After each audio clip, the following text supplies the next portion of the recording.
ഹരേ കൃഷ്ണ കൃഷ്ണ കൃഷ്ണ ഹരേ ഹരേ ഹരേ രാമ രാമ രാമ ഹരേ ഹരേ ഹരേ കൃഷ്ണ കൃഷ്ണ കൃഷ്ണ ഹരേ ഹരേ ഹരേ രാമ രാമ രാമ ഹരേ ഹരേ ഹരേ കൃഷ്ണ കൃഷ്ണ കൃഷ്ണ ഹരേ ഹരേ ഹരേ രാമ രാമ രാമ ഹരേ ഹരേ സദാ സർവത്ര ഗോവിന്ദ നാമ സങ്കീർത്തനം ഗോവിന്ദ ഗോവിന്ദ. ഓം നമോ ഭഗവതേ വാസുദേവായ. ഓം നമോ ഭഗവതേ വാസുദേവായ. ഓം നമോ ഭഗവതേ വാസുദേവായ. ഹരേ കൃഷ്ണ. സർവശ്രീ രാധാകൃഷ്ണ അർപ്പണമസ്തു. ഹരേ കൃഷ്ണ. എല്ലാവർക്കും ഈ സത്സംഗത്തിലേക്ക് സ്വാഗതം. ഹരേ കൃഷ്ണ. ജ്ഞാനപ്രിയ ഹരേ മാതാജി, കൃഷ്ണ. ഹരേ കൃഷ്ണ മല്ലിക മാതാജി, ഹരേ കൃഷ്ണ ശ്രവണ മാതാജി, ഹരേ കൃഷ്ണ കൃഷ്ണകുമാരി മാതാജി.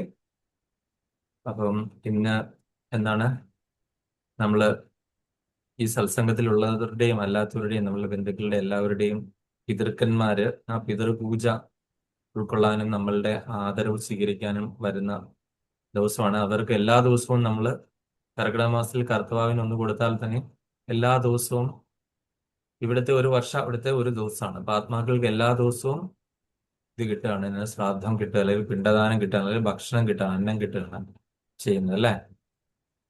അവര് ശരിക്കും അന്നം കഴിക്കുന്നുണ്ടോ? അവര് സൂക്ഷ്മ ശരീരമാണല്ലേ. പക്ഷെ ആ സങ്കല്പം തന്നെയാണ് അവർക്ക് ഭക്ഷണം കിട്ടുന്നതും. നമ്മുടെ ഈ ഭക്ഷണം കഴിക്കുന്ന ഏത് ശരീര? സ്ഥൂല ശരീരമാണ് അല്ലേ. ശരിക്കും നമ്മുടെ സ്ഥൂല ശരീരം ആണ് ഭക്ഷണം കഴിക്കുന്നത്. ആത്മാവിന് എവിടെയാ ഭക്ഷണം? പക്ഷെ ആത്മാവിന് എന്താണ് ആഗ്രഹങ്ങളുണ്ട്. അത് കൂടെ ഉള്ളത് എന്താണ്? മനസ്സ്, ബുദ്ധി, നിത്യാഹങ്കാരൊക്കെയാണ് അല്ലേ.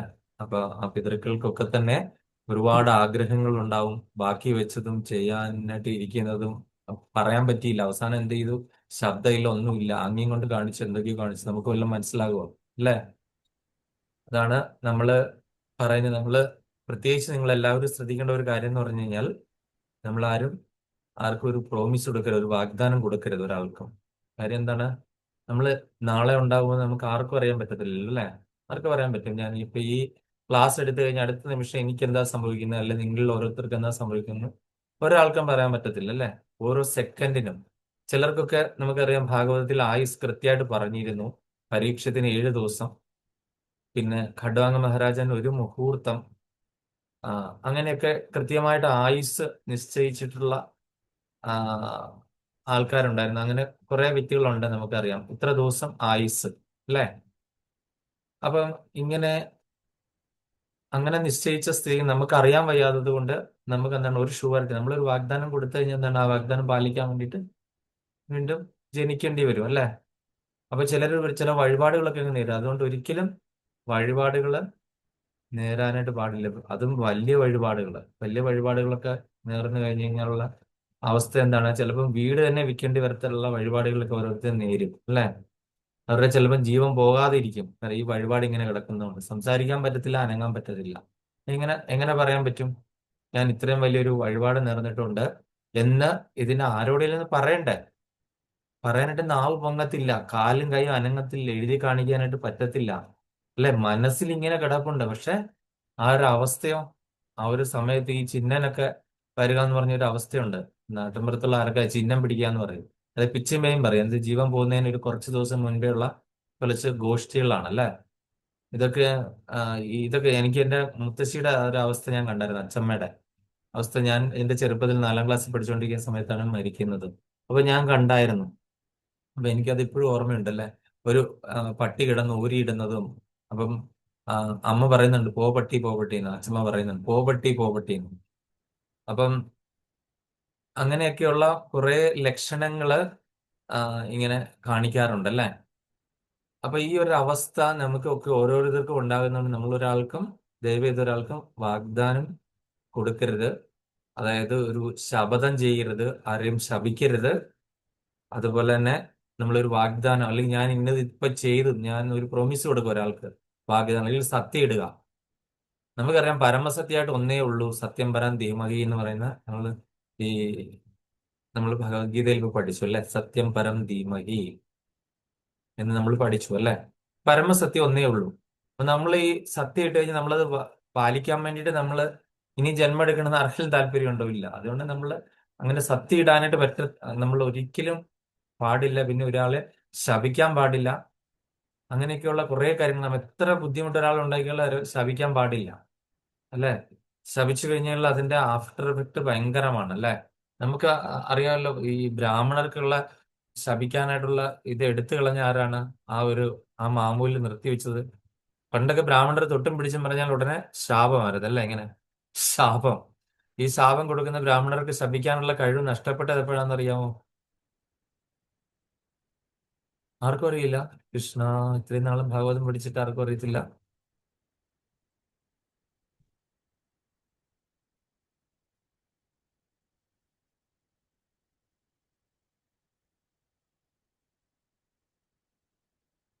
ആ സമയത്താണോ പരശുരാമൻ? ആരാ? അതാണോ അവര് ശൃംഗി. ബ്രാഹ്മണര്? ശൃംഗി എന്ന് പറയുന്ന ആ ആ ആ ആ ആ ആള് ആ. എന്താണ്? ബ്രാഹ്മണ ബാലകൻ. പരീക്ഷത്തിന്റെ. ബ്രാഹ്മണ ബാലൻ പരീക്ഷിത് മഹാരാജാവിനെ ശപിച്ചു. ഇന്നത്തേക്ക് 7-ാം നാൾ തക്ഷകം അടിച്ച് മരിക്കട്ടെ എന്ന്.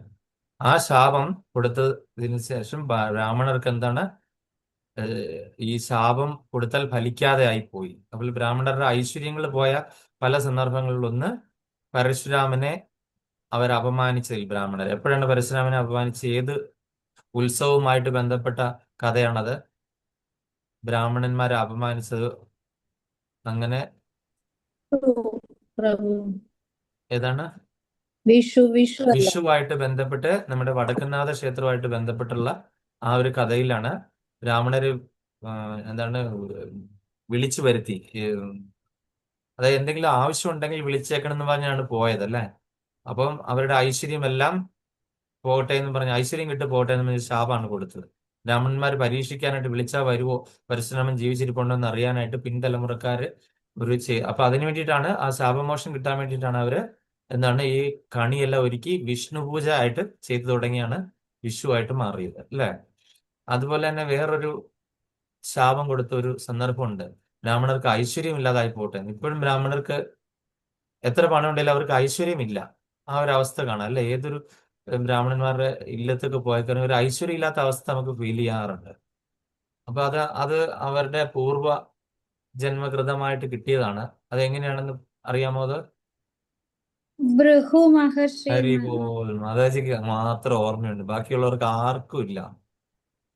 ഭൃഗു മഹർഷി എന്താണ്, ഈ ത്രിമൂർത്തികളിൽ ആരാണ് ഏറ്റവും എളിയവൻ എന്നറിയേണ്ട ഒരു പരീക്ഷണം നടത്താനായിട്ട് പോയതാണ്, അല്ലേ?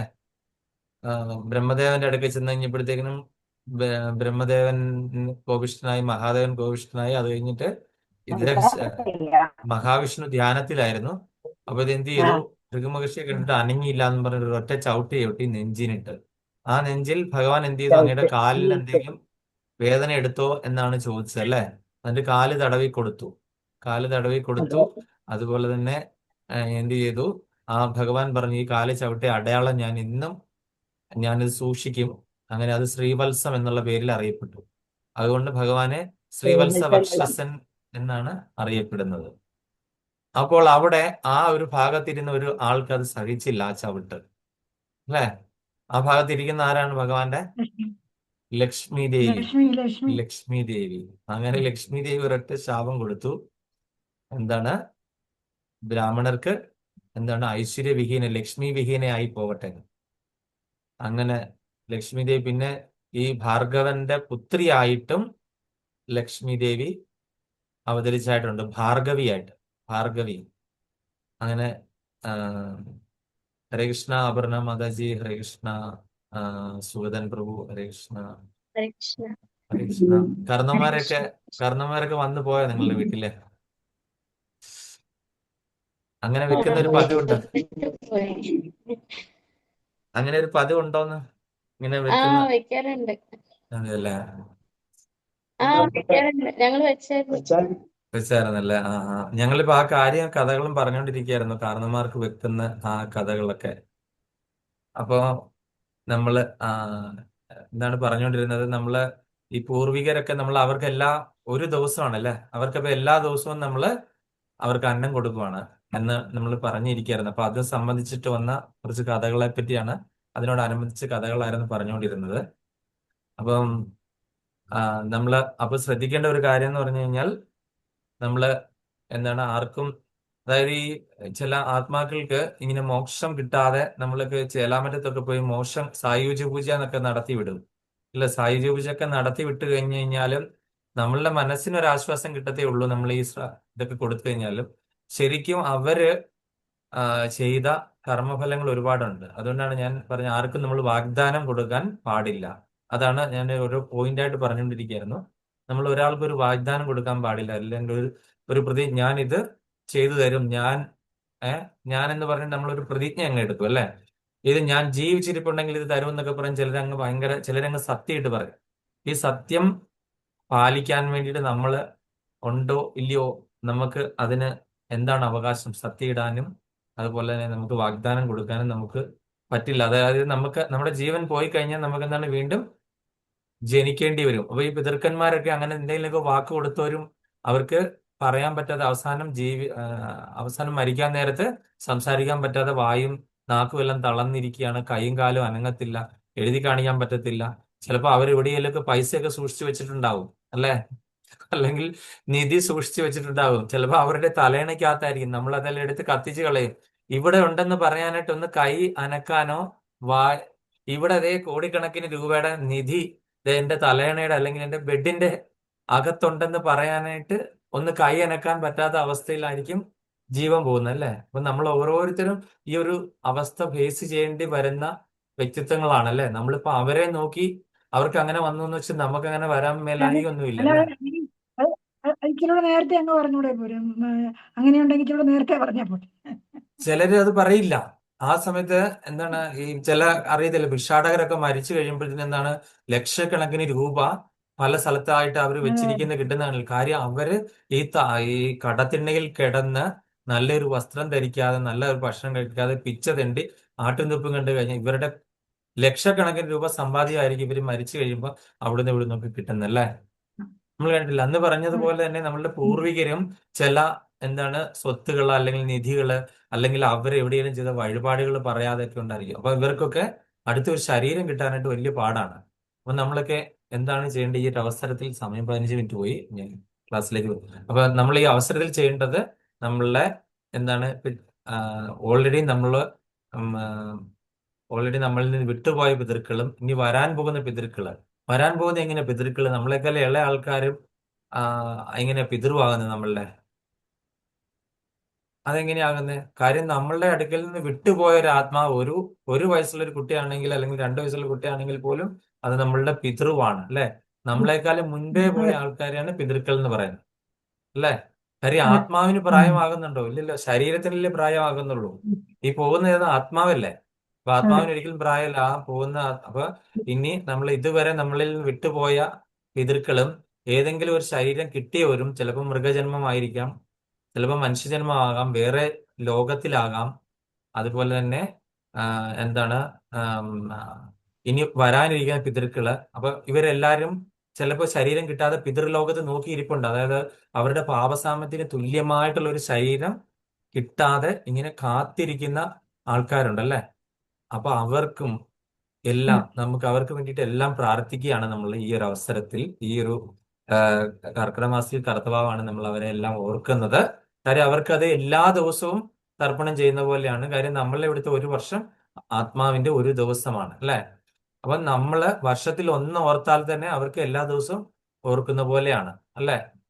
അപ്പൊ അതുകൊണ്ട് നമ്മളെല്ലാം അറ്റ്ലീസ്റ്റ് ഈ ഒരു ദിവസമെങ്കിലും നമ്മൾ അവരുടെ എല്ലാം, അതായത് ശരീരം ഉള്ളവർക്ക് ആ ശരീരത്തിൽ നിന്ന് പെട്ടെന്ന് ഒരു സത്സംഗത്തിലൊക്കെ വന്ന് പെട്ട് കൃഷ്ണാവബോധം പ്രാക്ടീസ് ചെയ്ത് അവർക്ക് എത്രയും പെട്ടെന്ന് ഭഗവാന്റെ അടുത്ത് എത്താനായിട്ടുള്ള ആ ഒരു അവസരം.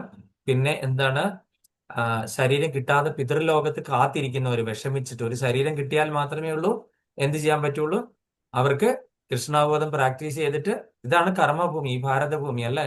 ഈ ഭൂമണ്ഡലമാണ് കർമ്മഭൂമി. ഇവിടെ വന്നാൽ മാത്രമേ എന്ത് ചെയ്തു ഡിവോഷണൽ സർവീസ് ചെയ്യാൻ പറ്റുള്ളൂ അല്ലെ. നമുക്കറിയാം പൂന്താനം എഴുതിയതല്ലേ, ഈ ഭൂമിയിൽ വന്നിട്ട് ഈ ഭാരതവർഷത്തിൽ ഒരു പുല്ലായിട്ടെങ്കിലും ജനിക്കാനായിട്ട് ഒരു ഭാഗ്യം ഉണ്ടാകണേ എന്ന് പറഞ്ഞിട്ടാണ് പൂന്താനം ജ്ഞാനപ്പാനിൽ എഴുതിയിരിക്കുന്നത് അല്ലെ. അപ്പൊ അതുകൊണ്ട് ആ ശരീരം കിട്ടാതെ കാത്തു കെട്ടി കിടക്കുന്ന ആത്മാക്കൾക്ക് നമ്മളുടെ എല്ലാവരുടെയും അച്ഛന്റെ ഭാഗത്തു നിന്നാണെങ്കിലും അമ്മയുടെ ഭാഗത്തു നിന്നാണെങ്കിലും ഏത് പിതൃക്കൾക്ക് എല്ലാവർക്കും, അതുപോലെ ഇനി വരാൻ പോകുന്ന പിതൃക്കൾക്കും അറിയില്ലല്ലോ അല്ലെ. ഈ നാളെ ആർക്കാ എന്താണെന്ന്. വരാൻ പോകുന്ന പിതൃക്കൾക്കും എല്ലാം നമുക്ക് മോക്ഷം കിട്ടി അവര് എത്രയും പെട്ടെന്ന് ഭഗവാന്റെ അടുത്തേക്ക് ചെല്ലാനായിട്ടുള്ള ഒരു സാഹചര്യം ഉണ്ടാകട്ടെ എന്ന് നമുക്ക് ഭഗവാന്റെ മുൻപിൽ ആ ഒരു നിവേദനമായിട്ട് അർപ്പിച്ചിട്ട് പ്രാർത്ഥിക്കാൻ എല്ലാവർക്കും എല്ലാ പിതൃക്കൾക്കും വേണ്ടിയിട്ട് 3 പ്രാവശ്യം ഹരേ കൃഷ്ണ മഹാമന്ത്രം. ഹരേ കൃഷ്ണ കൃഷ്ണ കൃഷ്ണ ഹരേ ഹരേ, ഹരേ രാമ രാമ ഹരേ കൃഷ്ണ കൃഷ്ണ ഹരേ ഹരേ, ഹരേ രാമ രാമ രാമ ഹരേ ഹരേ, ഹരേ കൃഷ്ണ കൃഷ്ണ കൃഷ്ണ ഹരേ ഹരേ, ഹരേ രാമ രാമ രാമ ഹരേ ഹരേ. ഹരേ കൃഷ്ണ. ഇന്ന് നമ്മൾ ഇന്ന് ശ്ലോകം 26 26. അപ്പൊ അതായത് നമുക്ക് 5-ാമത്തെ അധ്യായം നാരദന്റെ ഭാഗവത നിർദ്ദേശങ്ങളിലെ ശ്ലോകം 26 എടുക്കുന്നത്. തത്രാന്വഹം കൃഷ്ണകഥാം പ്രഗായതാം മനുഗ്രഹണാശ്രവണം മനോഹര താ ശ്രദ്ധയാമേനുപദം വിശൃണ്വതഃ പ്രിയശ്രവസ്യംഗ മമാഭവദ്രുചീം. തത്രാന്വഹം കൃഷ്ണകഥാ പ്രഗായതാമനുഗ്രഹണാശ്രണവം മനോഹര താ ശ്രദ്ധയാമേനുപദം വിശൃണ്വത പ്രിയശ്രവസ്യംഗ മമാഭവദ്രുചീം. ഹരേ കൃഷ്ണ. മല്ലിക മാതാജി. ഹരേ കൃഷ്ണ. ഓം നമോ ഭഗവതി വാസുദേവായ. ശ്രീമദ്ഭാഗവതം അധ്യായം 5 ശ്ലോകം 26.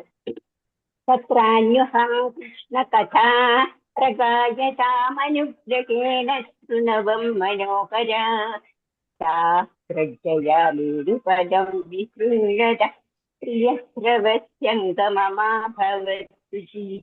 ഹരേ കൃഷ്ണ. ഇവിടെ ഒരാള് കയറിയിട്ടുള്ള ഹരേ കൃഷ്ണ. ഇവിടെ ഒരു അമൃത CP എന്ന് പറഞ്ഞ ഒരാൾ കയറിയിട്ടുണ്ട്. ആരാണത്? ഞാൻ ചോദിക്കാനായിട്ട് വിട്ടുപോയി. ഞാനിത് പറഞ്ഞുകൊണ്ടിരുന്ന സ്ഥിതിക്ക് ആർക്കെങ്കിലും അറിയാവുന്ന ആളാണോ? ഹരേ കൃഷ്ണ. അമൃത CP എന്ന് പരിചയപ്പെട്ടാൽ കൊള്ളാമായിരുന്നു. അറിയില്ല. അപ്പോൾ അങ്ങനെ നമ്മള് അടുത്തത് വായിക്കുന്നത് ജ്ഞാനാംബിക മാതാജി.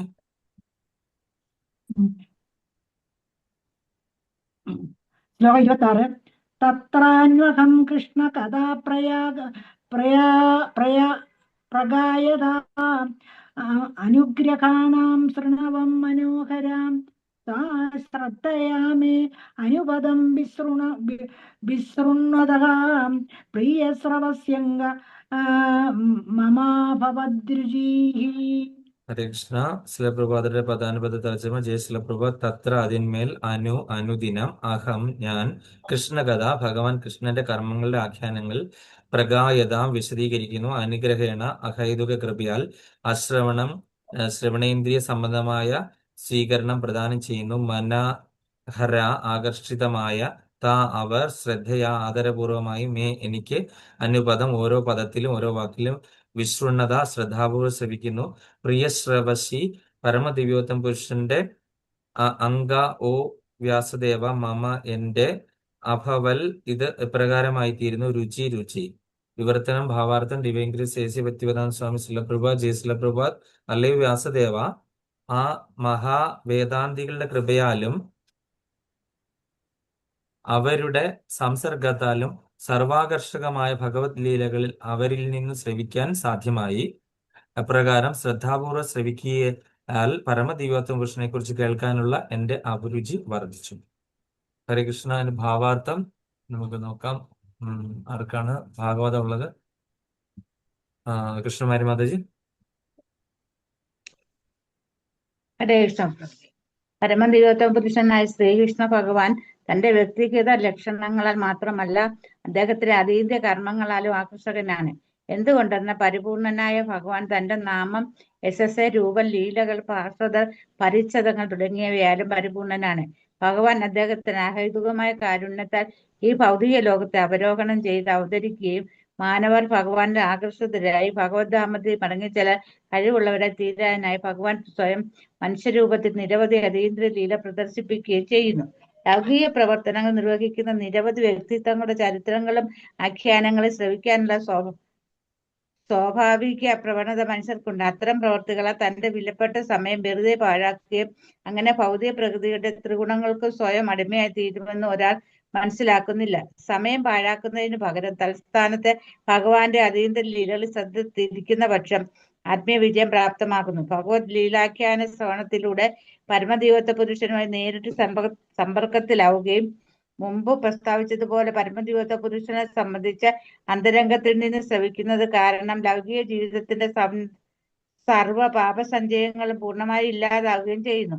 അപ്രകാരം സർവ പാപങ്ങളും നീക്കം ചെയ്യപ്പെട്ടതാകിയാൽ ശ്രോതാവ് ക്രമേണ ലൗകിക സംസർഗത്തിൽ നിന്ന് സ്വതന്ത്രമായി തീരുകയും ഭഗവത് ഗുണങ്ങളിൽ ആകൃഷ്ടനായി തീരുകയും ചെയ്യുന്നു. നാരദമുനി ഇത് വിശദീകരിച്ചത് അദ്ദേഹത്തിന്റെ സ്വന്തം അനുഭവത്താലാണ്.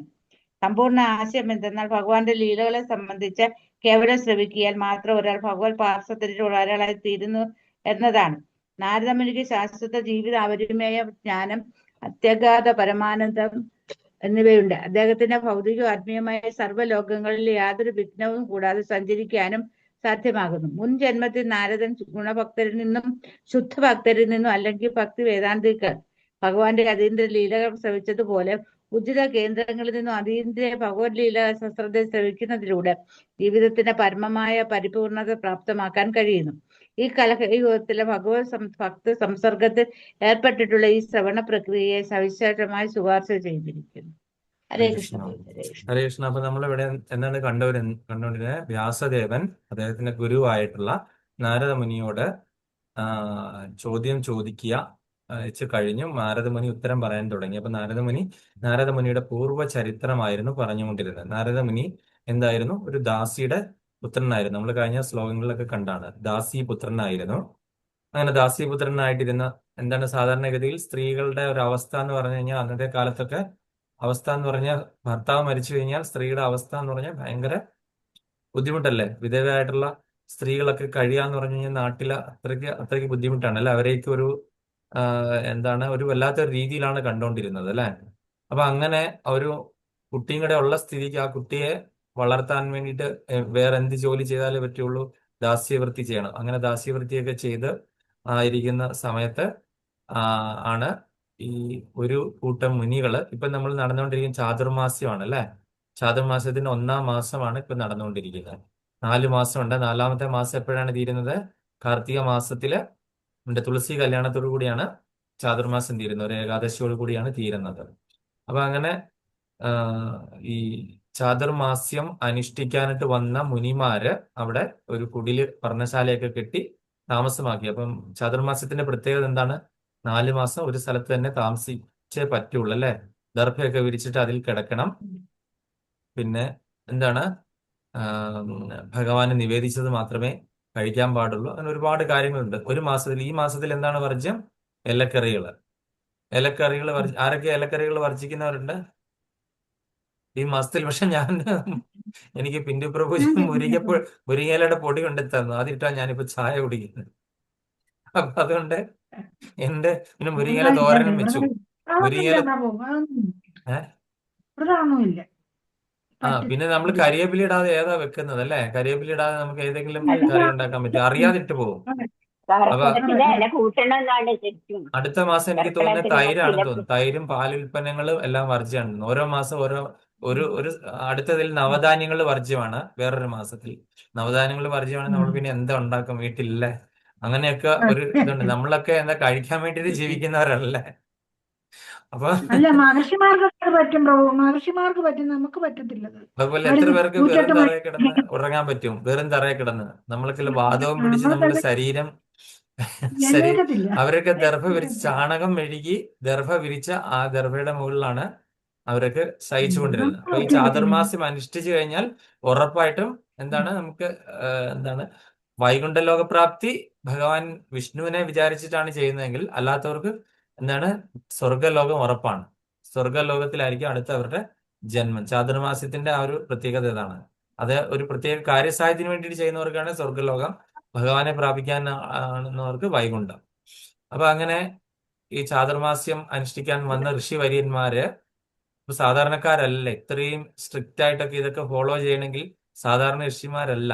അപ്പൊ അവര് എന്താണ് ഈ ഭക്ഷണത്തിന് ഈ പറഞ്ഞ ഭക്ഷണ നിയന്ത്രണം മാത്രമാണോ ചെയ്യുന്നത്? അവരെന്താണ് ഹോമവും യാഗവും ഒക്കെ ചെയ്യുകയാണ്. അപ്പം അവിടെ അവിടെയുള്ള പാത്രങ്ങളെല്ലാം കഴുകി വെക്കുക, അവർക്ക് പ്രസാദം ഉണ്ടാക്കാനുള്ള സാധനങ്ങൾ ശേഖരിക്കുക, വിറക് കൊണ്ടുവരിക, കൊണ്ട് ശരിയാക്കുക, അവിടെ ചാണകം മെഴുകുക, ഇങ്ങനത്തെയുള്ള കാര്യങ്ങളെല്ലാം, പശുവിന്റെ പാൽ കറന്നുകൊണ്ട് വരിക, പാത്രങ്ങൾക്ക് കഴുകി വെക്കുക, ഓരോ പൂജ കഴിയുമ്പോൾ ഇതൊക്കെ ചെയ്തുകൊണ്ടിരുന്ന നാരദമുനി അമ്മയെ സഹായിച്ചു. അങ്ങനെ അവര് പറയുന്ന കഥകൾ മനസ്സിലാകുന്നുണ്ടോ? എന്തെങ്കിലും വിദ്യാഭ്യാസം ഉണ്ടോ? ഇല്ലല്ലേ? അവര് പറയുന്ന ഭഗവാന്റെ കഥകൾ, ഭാഗവത കഥകള് നാരദമുനി കേട്ടു. ശ്രവണം ഏറ്റവും ഇമ്പോർട്ടന്റ് ആണ്. നമ്മുടെ ശ്രവണത്തിൽ നിന്നാണ് നമ്മുടെ ഭക്തിയുത സേവനം തുടങ്ങുന്നത്. ശ്രവണം എന്ന് പറഞ്ഞാൽ എന്താണ്? നമ്മൾ ഭഗവാനെ പറ്റി കേൾക്കണം. നമ്മൾ അതും ഇതുമാണ് ഒരുപാട് കേൾക്കുന്നത്, അല്ലേ? അവിടെ ഇവിടെ നടക്കുന്ന ഗ്രാമകഥകളാണ് നമ്മൾ കേട്ടോണ്ടിരിക്കുന്നത്. അതിലാണ് നമുക്ക് ഭയങ്കര ആകർഷണം, അല്ലെ? ശരിക്കും നമ്മൾ ശ്രമിക്കേണ്ടത് ഭഗവാനെ പറ്റിയുള്ള കാര്യങ്ങളാണ്, അല്ലെ? അപ്പൊ ആ ഒരു ശ്രവണം എന്ന് പറഞ്ഞ പോയിന്റ് വളരെ വളരെ വളരെ പ്രധാനപ്പെട്ടതാണ്. അപ്പൊ ആ ഒരു ആ ശ്രവണം കിട്ടി. അതോടൊപ്പം തന്നെ ആ മുനിമാരുടെ ഉച്ഛിഷ്ടം, മുനിമാരുടെ ഉച്ഛിഷ്ടത്തിന് ഞാൻ കഴിഞ്ഞ ക്ലാസ്സിൽ എന്താണ് പറഞ്ഞത്? എന്തായിട്ടാ പറയുന്നത്? പ്രസാദം. ഇല്ല, മഹാമഹാപ്രസാദം. ഇഷ്ടം എന്ന് പറയുന്നത് മഹാമഹാപ്രസാദം 2 പ്രാവശ്യം മഹാ പറയും. കാര്യം എന്തുകൊണ്ടാണ്? ഭഗവാന് നിവേദിച്ച സാധനത്തിനെ പ്രസാദം എന്ന് പറയും, അല്ലെ? അല്ലെങ്കിൽ മഹാപ്രസാദം എന്ന് പറയും. ഭഗവാന് നിവേദിച്ച ഭഗവാൻ നിവേദിച്ച ആ ഒരു പ്രസാദം ഭഗവാന്റെ പരമഭക്തന്മാര് കഴിച്ചിട്ട് അവരുടെ വായിൽ നിന്ന് വീഴുന്നതോ അല്ലെങ്കിൽ അവരുടെ പാത്രത്തിൽ മിച്ചം ഇരിക്കുന്നോ ആ ഒരു മണിയെങ്കിലും കഴിക്കുകയാണെങ്കിൽ അത് മഹാമഹാപ്രസാദം. ഇങ്ങനെ മഹാമഹാപ്രസാദം കഴിച്ച കുറെ കഥകൾ ഞാൻ കഴിഞ്ഞ പ്രാവശ്യം പറഞ്ഞിരുന്നു. ആരുടെയൊക്കെ കഥകളാ പറഞ്ഞത്? ഓർമ്മയുണ്ടോ? നാരദന്റെ കഥ. നാരദന്റെ കഥ പറഞ്ഞു, അല്ലെ? ജഗന്നാഥപുരിയിൽ അവിടെ വിമലാദേവി ഇരിക്കുന്ന ആ കഥ പറഞ്ഞില്ലേ? വിമലാദേവി ആരാണ്? പാർവതി ദേവി, അല്ലെ? പാർവതി ദേവി. അതുപോലെ ശബരി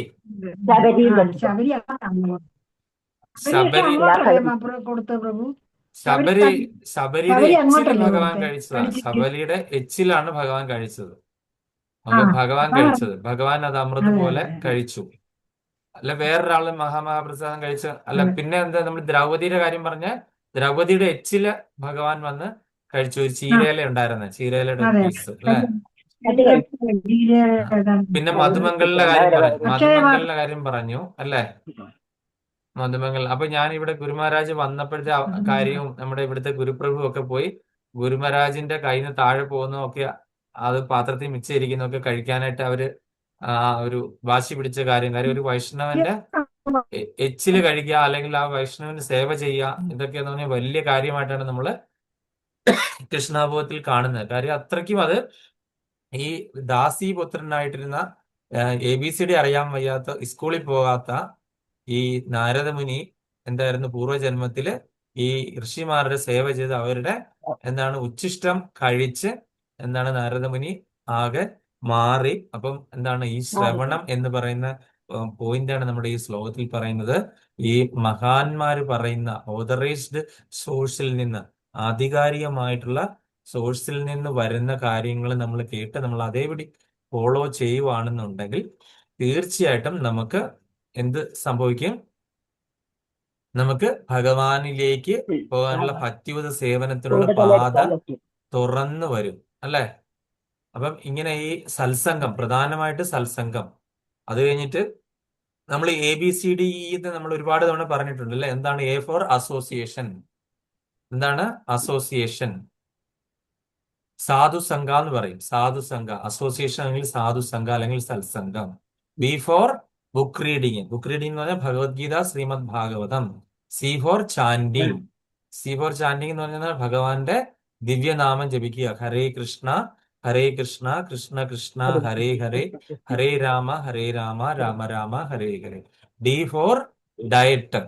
എന്താണ്? കൃഷ്ണപ്രസാദം. ഭഗവാന് നിവേദിച്ച സാധനങ്ങൾ കഴിക്കുക, നിവേദിച്ച പ്രസാദം കഴിക്കുക, കൃഷ്ണപ്രസാദം കഴിക്കുക. D for diet. E for Vaishnava etiquettes. എന്ന് പറഞ്ഞാൽ വൈഷ്ണവ ആചരണം അല്ലെങ്കിൽ വൈഷ്ണവ സദാചാരം. എന്തൊക്കെയാണ് വൈഷ്ണവ സദാചാരം?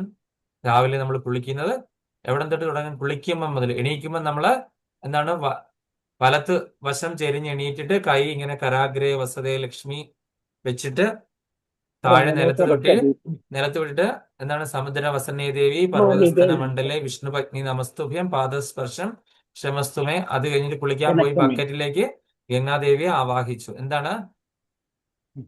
ഓം ഗംഗാ ഗംഗേച്ച യമുനേ ഗംഗേ സേവ ചൈവ ഗോദാവരി സരസ്വതി ഗോദാവരി സരസ്വതി നർമ്മദേ സിന്ധു കാവേരി ജലോസ്മിൻ സന്നിധിം കുരും. എന്നിട്ട് എന്ത് ചെയ്യും? അർഘ്യം ഉണ്ടാക്കും അല്ലെ? ഓം അപവിത്രോ പവിത്രോ വാ സർവാവസ്ഥാം ഗതോപിവ യസ്മരേത് പുണ്ടരീകാക്ഷ സഭാഖ്യാഭ്യന്തര ശുചി. ഓം ശ്രീ വിഷ്ണു ശ്രീ വിഷ്ണു ശ്രീ വിഷ്ണു. അപ്പൊ അത് കഴിഞ്ഞിട്ട് ആ വെള്ളം ഗംഗാജലമാണ്. അപ്പൊ നമ്മള് എന്താണ് അല്പ വസ്ത്രമാണെങ്കിലും ധരിച്ചുകൊണ്ട് വേണം കുളിക്കാനായിട്ട്. കാര്യം ഗംഗാദേവി ആവാഹിച്ചു വന്നെങ്കിൽ നമ്മള് നഗ്നത ഗംഗാദേവിയെ കാണിക്കാനായിട്ട് പാടില്ല. അതിനുശേഷം നമ്മൾ കുളിച്ചു കഴിഞ്ഞിട്ട് വന്നിട്ട് എന്ത് ചെയ്യണം? നമ്മൾ വീണ്ടും ആചമനം ചെയ്യണം. ആചമനം ചെയ്യുന്ന ഇതേ മന്ത്രം നമ്മൾ 2 ഗ്ലാസ്സിൽ വെള്ളമൊക്കെ എടുത്ത് ജ്ഞാനാംബിക മാതാജിയെ പഠിപ്പിച്ചിട്ടുണ്ടായിരിക്കും അല്ലെ ഷെൽട്ടറിന് മുൻപേ ആചമനം ചെയ്യുന്നത് എങ്ങനെയാണെന്ന്. ശോഭന മാതാജിക്ക് അറിയാമായിരിക്കും അല്ലേ? അപ്പൊ ആചമനം ചെയ്യണം. ആചമനം ചെയ്യുന്നതെന്ന് ഞാൻ പറയാൻ പോകുന്നില്ല, അതിനുള്ള സമയമില്ല നമുക്ക്. എല്ലാവർക്കും ഉറക്കമൊക്കെ വരാൻ തുടങ്ങി. അപ്പൊ അതുകൊണ്ട് ആചമനം ചെയ്യാം. അതിനുശേഷം എന്ത് ചെയ്യണം? നമ്മൾ തിലകം ഇടണം. നമ്മുടെ 12 അംഗങ്ങളിൽ തിലകം ഇടണം അല്ലേ? ഓം കേശവായ നമ, നാരായണായ നമ, മാധവായ നമ എന്ന് പറഞ്ഞിട്ട് 12 അവയവങ്ങളിൽ തിലകം ഇടണം. തിലകം ഇട്ടിട്ട് പിന്നെ നമ്മൾ എന്താണ്? ഭഗവാന് ഭോഗം ഉണ്ടാക്കാൻ തുടങ്ങുക. ഒപ്പം നമ്മൾ നാമജപം തുടങ്ങുക. ബ്രഹ്മമുഹൂർത്തത്തിൽ എണീറ്റ് ചെയ്യേണ്ട കാര്യങ്ങളാ ഇതൊക്കെ പറഞ്ഞതല്ലേ. അപ്പൊ നമ്മൾ ഒരു 6-6:30 ആകുമ്പോഴത്തേനും തുളസി ആരതിയും കഴിഞ്ഞ് നമ്മുടെ അന്നത്തെ കാര്യങ്ങളെല്ലാം ഭഗവാനെ ഏൽപ്പിച്ചു അല്ലെ. ഈ 12 അംഗങ്ങളിൽ 13 അംഗങ്ങളിൽ നമ്മൾ ഈ വൈഷ്ണവ തിലകം തൊട്ടു. ഈ തിലകം എന്താണ്? ഇപ്പൊ ഇത് അപർണമാതായി തൊട്ടിരിക്കുന്നത്. ഞാൻ ഇന്ന് തൊടാനുള്ള സമയം എനിക്ക് കിട്ടിയില്ല. അപ്പം ആ തിലകം തൊടുമ്പോൾ എന്താണ്? വിഷ്ണു പാദങ്ങളും താഴെ തുളസിയാണ് ഇരിക്കുന്നത്. ആ തുളസിയാണ് താഴെ ഇരിക്കുന്നത് അല്ലെ. അപ്പൊ നമ്മളുടെ എല്ലാ ശരീരത്തിൽ ഫുള്ള് ഭഗവാന്റെ ഒരു സാന്നിധ്യമല്ലേ. 12 ഗോപുരങ്ങളിലും ഭഗവാനെ പ്രതിഷ്ഠിച്ചു. ഭഗവാന്റെ ഓരോ മന്ത്രമായിട്ട് ഭഗവാന്റെ ഓരോ രൂപങ്ങളെ പ്രതിഷ്ഠിച്ചു. അപ്പൊ കംപ്ലീറ്റ് പ്രൊട്ടക്ഷൻ ആണ്. പിന്നെ എന്താണ്? ഈ കഴുത്തേ കിടക്കുന്നത് എന്താണ്? എന്താണ് ഇത്? കണ്ടിമാല എന്ന് പറയും അല്ലെ. കണ്ടത്തിലിട്ടിരിക്കുന്ന മാല കണ്ടിമാല. കണ്ടത്തിൽ കഴുത്തിലിട്ടിരിക്കുന്ന മാല. ഈ മാല എന്താണ്? യമപാശത്തെയൊക്കെ ദൂരെ ഓടിക്കില്ല. യമദൂതന്മാർക്ക് ഒരിക്കലും ഈ തുളസി മാല ധരിച്ചിരിക്കുന്ന ആൾക്കാരെ കൊണ്ടുപോകാനായിട്ട് വരാനായിട്ട് പറ്റില്ല. കാര്യം എന്താണ്? അതിന്റെ കാര്യം അത് നമ്മൾ അജാമിള മോക്ഷത്തിൽ കണ്ടല്ലേ. ഭഗവാന്റെ നാമം ജപിക്കുന്നവരെ അല്ലെങ്കിൽ തുളസി വീട്ടിലുള്ളവരുടെ വീട്ടിലോ തുളസി വീട്ടിൽ വെച്ചിട്ട് പരിപാലിക്കുന്നവരുടെയോ തുളസിമാല ധരിക്കുന്നവരോ വൈഷ്ണവ തിലകം തൊട്ടിരിക്കുന്നവരുടെ അടുക്കൽ യമദൂതന്മാർക്ക് ചെല്ലാൻ പാടില്ല എന്ന് നിയമം ഉണ്ടാക്കി വെച്ചിട്ടുണ്ട് അല്ലെ, അങ്ങനെയുള്ളവരുടെ അടുക്കൽ. അപ്പം ഈ തുളസി ഒരു വീട്ടിൽ തുളസി ഇങ്ങനെ വെച്ച് ആചരിച്ച് പൂജിച്ച് പോരുന്നുണ്ടെങ്കിൽ യമദൂതന്മാർ അവിടുന്നേ വിട്ടുപോകും. അപ്പൊ പിന്നെ അവിടെ ആർക്കാണ് സാധ്യതയുള്ള? വിഷ്ണു പാർഷദന്മാർക്ക്. അപ്പൊ തുളസിയെ നമ്മൾ ആ രീതിയിൽ പൂജിച്ച് വന്ദിക്കണം. വെറുതെ ഒരു തുളസിയെ അടിച്ചു വാരുന്നിടത്ത് ഒരു തുളസി കണ്ടാൽ ആകില്ല. നമ്മൾ ആ തുളസിയെ അതേപോലെ പരിപാലിച്ച് തറയെല്ലാം കെട്ടി പൂജിച്ച് വെള്ളം ഒഴിച്ച് ആരതി ഒക്കെ ചെയ്തിട്ട് ആ രീതിയിൽ പരിപാലിക്കുന്ന തുളസിത്തറയുള്ള അല്ലെങ്കിൽ തുളസി വൃന്ദാവനങ്ങളുള്ള വീടുകളെ സംബന്ധിച്ചിട്ട് യമദൂതന്മാര് ആ പരിസരത്ത് പോലും വരില്ല. ഓക്കെ, അപ്പൊ ABCD അപ്പൊ എത്തിക്കേറ്റ്സ് ഞാൻ പറഞ്ഞ മനസ്സിലല്ലേ. അപ്പൊ ഭഗവാന് നിവേദിച്ചത് കഴിക്കുന്നു. നമ്മള് ഒരു ദിവസം മുഴുവൻ സദാഹരിയായിട്ട് ഇരിക്കുക അല്ലെ. എന്ത് ജോലി ചെയ്യുമ്പോൾ, ഓഫീസിൽ ജോലി ചെയ്തോട്ടെ, എവിടെ പോയാലും നമ്മൾ എന്താണ്? ഭഗവാന്റെ നാമം ഇങ്ങനെ മനസ്സിൽ ഇങ്ങനെ മുഴങ്ങിക്കൊണ്ടേ ഇരിക്കുമായിരിക്കും അല്ലെ. സദാഹരിയായിട്ടിരിക്കും. നമ്മൾ ഓഫീസിൽ ജോലി ചെയ്യാൻ മീറ്റിംഗ് ആണ്, ഒരാളെ വഴക്ക് പറഞ്ഞോ, ഏത് രീതിയിലാണെങ്കിലും ഏത് സിറ്റുവേഷനിലാണെങ്കിലും ഭഗവാന്റെ നാമം അറിയാതെ തന്നെ നമ്മളിൽ നിന്ന് ഒരു വൈബ്രേഷൻ ആയിട്ട് ഇങ്ങനെ മുഴങ്ങിക്കൊണ്ടിരിക്കും. നമ്മൾ കിടക്കുമ്പോഴും എന്താണ്? ഹരേ കൃഷ്ണ കൃഷ്ണ കൃഷ്ണ ഹരേ ഹരേ, ഈ ഒരു മന്ത്രം ഇങ്ങനെ വന്നുകൊണ്ടേയിരിക്കും. അറിയാതെ നമ്മളെ ശ്വാസത്തിലും ഓരോ രോമകൂപങ്ങളിൽ നിന്നും ഈ നാമം പുറത്തു വന്നുകൊണ്ടിരിക്കും. ഇങ്ങനെ വന്നുകൊണ്ടിരുന്ന ഒരാളുടെ കാര്യം നമ്മൾ കേട്ടിട്ടുണ്ടോ? ആരാണത്? അതും മറന്നുപോയി. അർജുനൻ. നാരദമുനി പരീക്ഷ ഒരു മുടി കൊഴിഞ്ഞു പോയ ഒരു മുടിയിൽ വരെ എന്താണ്? മുടിയിൽ എടുത്ത് നാരദമുനി ചെവി നോക്കിയപ്പോ എന്താണ്? എന്തായിരുന്നു ആ മന്ത്രം പറഞ്ഞ?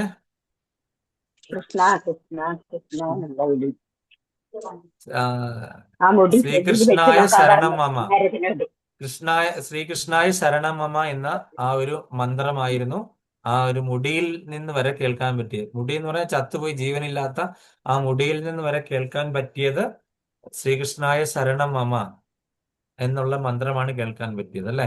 അപ്പം ഇതാണ് നമ്മൾ ഈ വൈഷ്ണവിസം ഫോളോ ചെയ്തിട്ട് ഈ വൈഷ്ണവ സദാചാരം ഫോളോ ചെയ്യുവാണെന്നുണ്ടെങ്കിൽ, വൈഷ്ണവ സദാചാരം ഇപ്പം മാതാവ് നമ്മൾ വെറുതെ ഒരു കണ്ടിമാല ഇട്ടിട്ട് നമ്മൾ കണ്ടത്തിന്റെ ഉള്ളിലേക്ക് ഇറക്കുന്ന സാധനങ്ങള് മോശമായിട്ടുള്ള സാധനങ്ങളാണെങ്കിൽ എന്താണ്? ഭയങ്കര അപരാധമാണ്, മഹാ അപരാധമാണ് അല്ലേ? അപ്പം ഈ കണ്ടിമാല ഇട്ടിട്ട് അതിന്റെ ഉള്ളിലേക്ക് ഇറങ്ങാവുന്ന സാധനങ്ങൾ എന്തായിരിക്കുമെന്ന് നിങ്ങൾക്ക് മനസ്സിലാക്കി അറിയാം.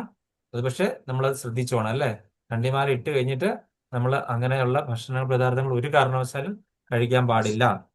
അപ്പൊ അതുകൊണ്ട് നമ്മൾ ഈ ഒരു രീതിയിൽ പോയി കഴിഞ്ഞാൽ തീർച്ചയായിട്ടും നമുക്ക് എന്താണ് ഈ ശ്രവണത്തിൽ കൂടെ, ശ്രവണം എന്ന് പറഞ്ഞാൽ സത്സംഗത്തിൽ ഇരുന്ന് ഈ ശ്രവണത്തിൽ കൂടെയാണ് നമുക്ക് ഈ കാര്യങ്ങളൊക്കെ മനസ്സിലാക്കാൻ പറ്റുന്നത് അല്ലെ?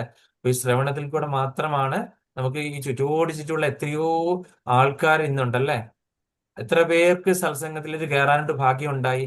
അവരൊക്കെ വിചാരിക്കുന്നത് നമ്മൾ ഒരു സമയവും ഇല്ല, ഒരു തൊഴിലും ഇല്ലാതെ നടക്കുന്നവരാണ് എന്ന് അവർ പറയുമെങ്കിലും ശരിക്കും ബുദ്ധിയുള്ളവരാരാണെന്ന് നമ്മൾ ഇതിനകത്ത് കണ്ടു അല്ലേ? അല്ലേ? ഏതാണ് ആ ശ്ലോകം?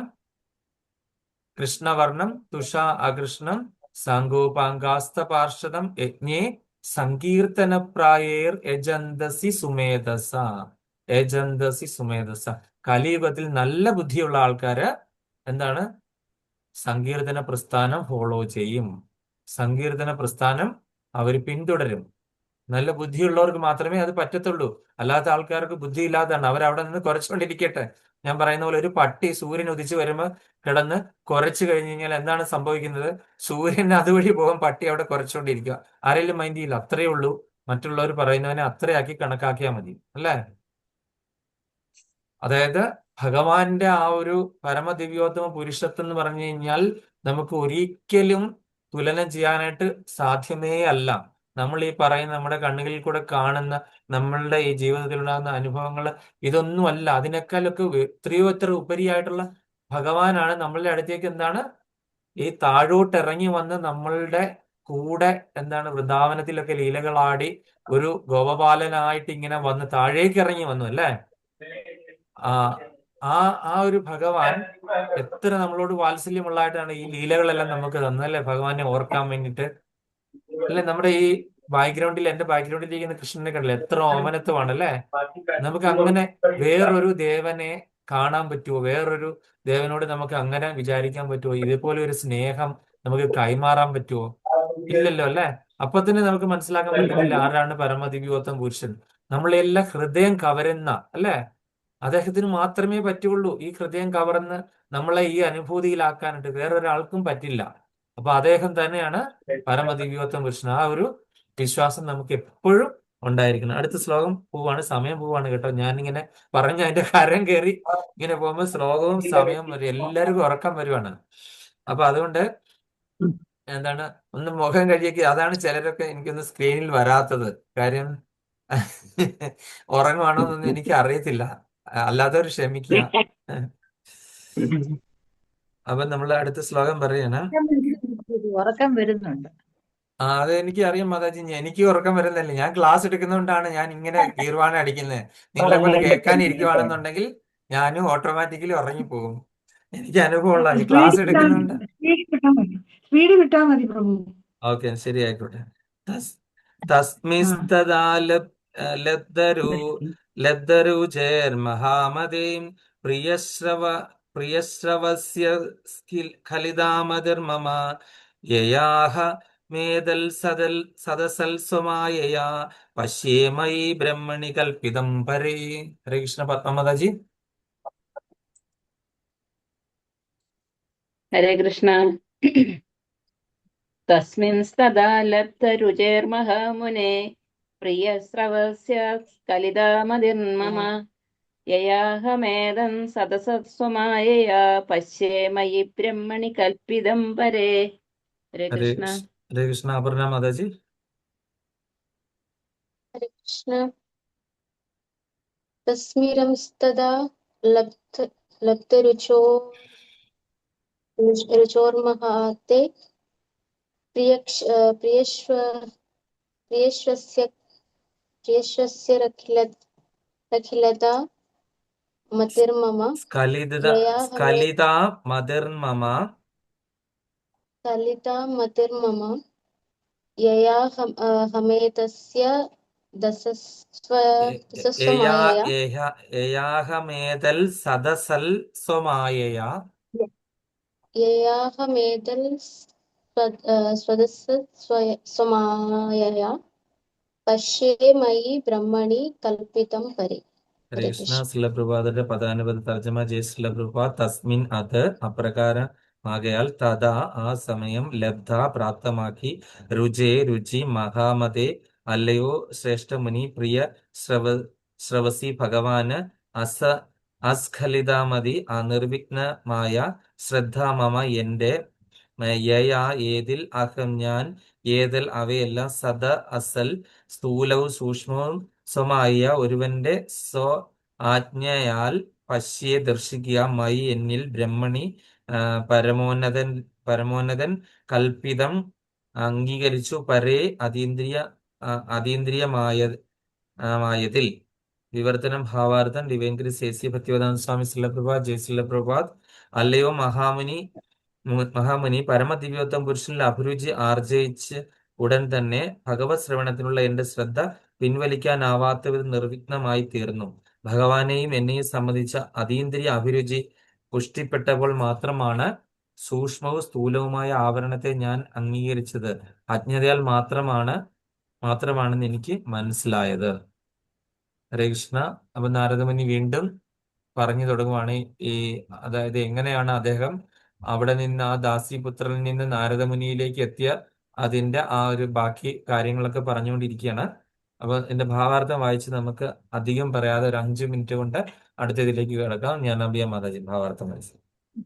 ഹരേ കൃഷ്ണ. ഭാവാർത്ഥം ജയശ്രീല പ്രഭാത് കി ജയ്. ഭൗതിക അസ്തിത്വത്തിലെ അജ്ഞതയെ അന്ധകാരത്തോട് ഉപമിച്ചിരിക്കുന്നു. മാത്രവുമല്ല സർവ വേദസാഹിത്യങ്ങളിലും പരമദിവ്യോത്തമ പുരുഷനെ സൂര്യനോട് ഉപമിച്ചിരിക്കുന്നു. എപ്പോൾ എവിടെ പ്രകാശമുണ്ടോ അവിടെ അന്ധകാരത്തിന് നിലനിൽപ്പില്ല. ഭഗവത് ലീലാശ്രവണം തന്നെ ഭഗവത് സംബന്ധ അതീന്ദ്രിയ സമാഗമമാകുന്നു. എന്തെന്നാൽ ഭഗവാനും ഭഗവാന്റെ അതീന്ദ്രിയ ലീലകളും തമ്മിൽ യാതൊരു വ്യത്യാസവുമില്ല. പരമപ്രകാശവുമായി സഹവാസത്തിലായിത്തീരുക എന്നാൽ സർവ അജ്ഞതയെയും അകറ്റിക്കളയുക എന്നാണ്. ജീവാത്മാവും ഭഗവാനും ഭൗതിക പ്രകൃതിയുടെ ഉൽപ്പന്നമാണെന്ന് ബദ്ധാത്മാവ് ചിന്തിക്കുന്നത് അജ്ഞതയാൽ മാത്രമാണ്. എന്നാൽ പരമാർത്ഥത്തിൽ പരമദിവ്യോത്തമ പുരുഷനും ജീവാത്മാക്കളും അതീന്ദ്രിയങ്ങളാണ്. മാത്രമല്ല അവർക്ക് ഭൗതിക പ്രകൃതിയെ സംബന്ധിച്ച് യാതൊന്നും തന്നെ ചെയ്യേണ്ടതായിട്ടില്ല. പരമദിവ്യോത്തമ പുരുഷനെ കൂടാതെ യാതൊന്നിനും നിലനിൽപ്പില്ലെന്ന് അജ്ഞത നശിക്കുമ്പോൾ പൂർണ്ണമായും മനസ്സിലാകുന്നു. അനന്തരം അവിദ്യ അകലുന്നു. സ്ഥൂലവും സൂക്ഷ്മവുമായ ശരീരങ്ങൾ പരമപുരുഷനിൽ നിന്നുള്ള ഉത്കാരങ്ങളാകയാൽ ജ്ഞാനപ്രകാരം ഒരാളെ അവ രണ്ടിനെയും ഭഗവത് സേവനത്തിൽ നിയുക്തമാക്കുവാൻ അനുവദിക്കുന്നു. ഭഗവത് സേവനം സമർപ്പിക്കുന്ന പ്രവർത്തനങ്ങളിൽ ജലം കൊണ്ടുവരിക, ക്ഷേത്രം വൃത്തിയാക്കുക, ഭഗവാനെ വന്ദിക്കുക തുടങ്ങിയവ സ്ഥൂല ശരീരത്തെ നിശ്ചയമായും നിയുക്തമാക്കണം. അർച്ചന മാർഗം അഥവാ ക്ഷേത്രത്തിലെ ഭഗവത് വിഗ്രഹ ആരാധനയിൽ സ്ഥൂല ശരീരത്തെ ഭഗവത് സേവനത്തിൽ നിയുക്തമാക്കുന്നത് ഉൾപ്പെടുന്നു. അതേപോലെ സൂക്ഷ്മ ശരീരത്തെ അതീന്ദ്രിയ ഭഗവത് ലീല ശ്രവണം, ഭഗവത് സ്മരണം, ഭഗവത് നാമ ജപം തുടങ്ങിയവയിൽ നിയുക്തമാക്കണം. അത്തരം സർവ പ്രവർത്തനങ്ങളും അതീന്ദ്രിയങ്ങളാണ്. സൂക്ഷ്മവും സ്ഥൂലവുമായ ഇന്ദ്രിയങ്ങളെ ഒന്നിനെയും മറ്റൊന്നിലും വ്യാപിപ്പിക്കരുത്. അത്തരം അതീന്ദ്രിയ പ്രവർത്തനങ്ങളുടെ സാക്ഷാത്കാരം സംഭവ്യമാകുന്നത് ഭക്തിയുത സേവനത്തിൽ അനേകം വർഷങ്ങളുടെ പ്രായോഗിക പരിശീലന ഘട്ടം അഥവാ ശിഷ്യത്വത്തിലാണ്. എന്നാൽ നാരദമുനി വികസിപ്പിച്ചെടുത്തതുപോലെ ശ്രവണത്തിലൂടെ പരമദിവ്യോത്തമ പുരുഷനോടുള്ള സാധാരണ പ്രേമ ആകർഷണം അത്യന്തം പ്രയോഗക്ഷമവും യാഥാർത്ഥ്യവും ശക്തവുമാകുന്നു. ഹരേ കൃഷ്ണ. ഹരേ കൃഷ്ണ. അപ്പൊ നമ്മള് കണ്ടിട്ടുണ്ടല്ലേ ഗുരുവായൂരപ്പന്റെ കഥകളില് എന്താണ് ഈ ഭഗവാന് വേണ്ടിയിട്ട് സേവ ചെയ്യുന്നവരില് അപ്പം നമ്മൾ എങ്ങനെയാണ് ഭഗവാനിലേക്ക് ഭക്തി ഉണ്ടാക്കുന്നത്? സേവയിൽ കൂടെ അല്ലേ? നാരദമുനി ചെയ്തത് ആ മഹർഷിമാർക്ക് സേവ ചെയ്തു അല്ലെ? നാരദമുനിയുടെ അമ്മ കുറച്ച് കഴിയുമ്പോൾ മരിച്ചുപോയി. അപ്പൊ നാരദമുനി ഏറ്റെടുത്തു ഈ മുനിമാർക്ക് സേവ ചെയ്യുന്ന കാര്യങ്ങൾ അല്ലെ? അപ്പൊ ഈ സേവയിൽ കൂടി നമുക്ക് കൃഷ്ണനെ എങ്ങനെ കിട്ടുന്നു അല്ലെ? അപ്പം ഈ മഞ്ജുള എന്ന് പറയുന്ന ആ ഒരു സ്ത്രീ, അതായത് താഴ്ന്ന ജാതിയിൽപ്പെട്ടതാണെന്നും പറയുന്നു, നമുക്കറിയില്ല. എന്തോ അമ്പലത്തിൽ അന്ന് കയറാൻ പറ്റിയില്ല, അമ്പലത്തിലേക്ക് കയറ്റി വിടുവോ എന്ന് ചെയ്തില്ല, ഭഗവാൻ മാല ഇടാൻ പറ്റില്ല. അപ്പം വളരെ വിഷമിച്ചിട്ട് എന്ത് ചെയ്തു, ആ ആലിന്റെ അവിടെ കൊണ്ടുപോയി മാല ഇട്ടു അല്ലെ. ആലിന്റെ അവിടെ മാല മഞ്ജുളാൽ. ഇട്ട് കഴിഞ്ഞ് കഴിഞ്ഞപ്പോഴത്തേനും മഞ്ജുളാൽ എന്ന് പറഞ്ഞ പേരിൽ അതാണ് ഇപ്പോഴും മഞ്ജുളാൽ എന്ന് പറഞ്ഞ ആ പേരിൽ ആൽ അറിയപ്പെട്ടിരിക്കുകയാണ് അല്ലെ. ഭഗവാൻ അത് സ്വീകരിച്ചു, ഭഗവാന്റെ കഴുത്തിലായി അല്ലെ. അതുപോലെ നമുക്ക് പൂന്താനത്തിന്റെ കാര്യം എടുത്തു കഴിഞ്ഞാൽ അറിയാം. പൂന്താനത്തെ അതുപോലെ തന്നെ ഈ വിജനമായ സ്ഥലത്തൂടെ നടന്നു വന്നപ്പോഴത്തേനും കൊള്ളക്കാർ വന്ന് പൂന്താനത്തിനെ ആക്രമിക്കാൻ ശ്രമിച്ചു കഴിഞ്ഞപ്പോൾ ഒരു കുതിരക്കള്ളമ്പടി സ്ഥലം കൃഷ്ണ ഗുരുവായൂരപ്പ ഞാൻ എന്ത് ചെയ്തു എന്ന് മങ്ങാട്ടത്തനായിട്ട് പറഞ്ഞപ്പോ പ്രത്യക്ഷപ്പെട്ടു. അപ്പൊ ഒരു കുതിരക്കൊള്ളമ്പടി കേട്ടു. അപ്പൊ അവിടുത്തെ നാട്ടുരാജാവിന്റെ സൈന്യാധിപനായിട്ടുള്ള മങ്ങാട്ടച്ചനാണ് എന്ന് പറഞ്ഞ് പരിചയപ്പെടുത്തിയ ഒരാള് അവിടെ വന്ന് അവരെയെല്ലാം ഓടിച്ചു. അവരെയെല്ലാം കൊള്ളക്കാരെയെല്ലാം ഓടിച്ചു. അത് കഴിഞ്ഞപ്പോഴത്തേനും പൂന്താനം എന്ത് ചെയ്തു, കയ്യിലിരുന്ന മോതിരം ഊരിക്കൊടുത്തു അല്ലെ. ഒരു ഊരിക്കൊടുത്തു കഴിഞ്ഞപ്പോൾ പിറ്റേ ദിവസം അവിടുന്ന് പൂജാരി സ്വപ്നത്തിൽ കണ്ടു, എന്താണ്, ഈ മോതിരം രാവിലെ പൂന്താനം വരുമ്പോൾ പ്രസാദത്തിന്റെ കൂടെ കൊടുത്തേക്കാൻ പറഞ്ഞു. ഭഗവാൻ ആജ്ഞാപിക്കുകയാണ്. നോക്കിയപ്പോ ഒരു മോതിരം കിടപ്പുണ്ടല്ലേ. പൂന്താനം ഇത് കിട്ടിക്കഴിഞ്ഞപ്പോൾ അതിശയിച്ചു പോയി. അതായത് ആ വനത്തിൽ വെച്ചിട്ട്, നിബിഡമായ വനത്തിൽ വെച്ചിട്ട് പൂന്താനം മങ്ങാട്ടച്ചനായിട്ട് വന്നത് അപ്പൊ ഭഗവാനാണെന്ന് മനസ്സിലായി അല്ലേ. അപ്പം നമ്മൾ ചെയ്യുന്ന സേവ അല്ലെ, നമ്മളിപ്പോ വീട്ടിൽ വിഗ്രഹമൊക്കെ എന്തിനാണ് വെക്കുന്നത്? കാര്യം വിഗ്രഹ സേവ ചെയ്യേണ്ട ആവശ്യമുണ്ടോ? ഭാവഭക്തി ഉണ്ടെങ്കിൽ ഇതൊന്നും വേണ്ട. നമുക്ക് ഭാവഭക്തി ഇല്ല. നമുക്ക് ഈ യശോദമ്മ ചെയ്യുന്ന പോലെയോ അല്ലെങ്കിൽ ഗോപികമാര് ചെയ്യുന്ന പോലത്തെയോ അല്ലെങ്കിൽ എന്താണ് ശബരിമാതാവ് ചെയ്യുന്ന പോലത്തെയോ. ശബരിമാതാവ് എന്താണ്, കടിച്ച് എടുത്ത് നമ്മളൊരു ജൂട്ട അങ്ങോട്ടും ഇങ്ങോട്ടും പാത്രം തട്ടരുത് അല്ലെ. ഭഗവാന് കൊടുക്കുന്ന പാത്രവും ഇത് സ്ക്രബറും അങ്ങോട്ടും ഇങ്ങോട്ടും ഒന്നും തട്ടാതെ എല്ലാം മാറ്റി മാറ്റി വെച്ചിട്ട് നമ്മൾ അത്ര ഇതിലാണ് നമ്മൾ പ്രസാദം ഉണ്ടാക്കുന്നത്. കാരണം നമുക്ക് പ്യൂരിറ്റി ഇല്ല.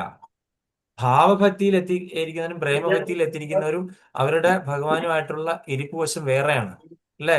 എടാ വാടാ പോടാ ആ ഒരു വിളിയോടെയുള്ള രീതിയാണ് അവരെല്ലാരും അല്ലെ.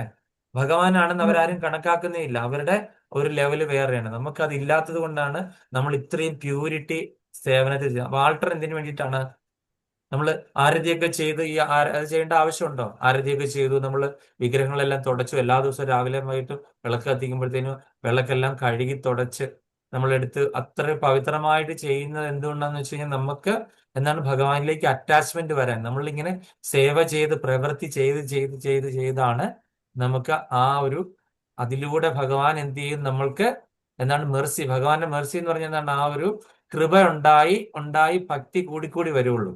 അതിനു വേണ്ടിയിട്ടാണ് ചെയ്യുന്നത്. നമുക്കൊരു ശൂന്യതയെ നോക്കി നമുക്ക് ഇങ്ങനെ ചെയ്യാനായിട്ട് പറ്റുമോ?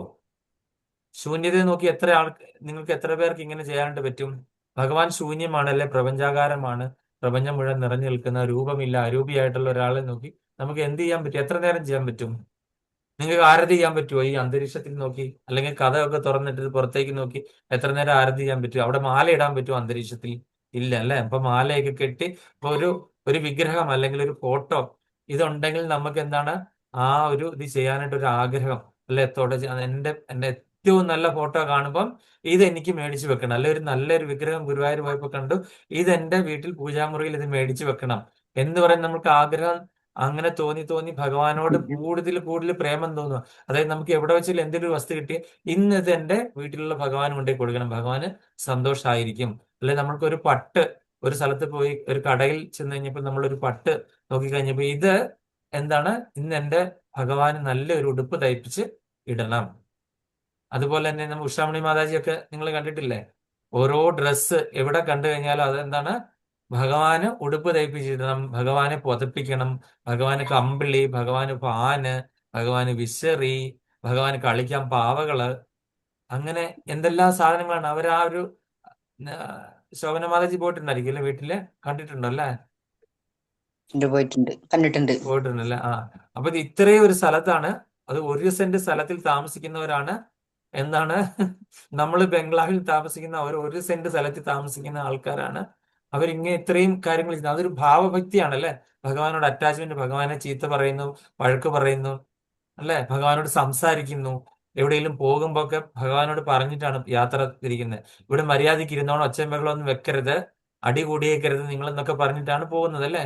നമുക്ക് അങ്ങനെ പറയാൻ പറ്റുമോ? വെറുതെ പോലും പറയാൻ പറ്റത്തില്ല. കാരണം നമുക്ക് ആ ഭാവം എത്തിയിട്ടില്ല.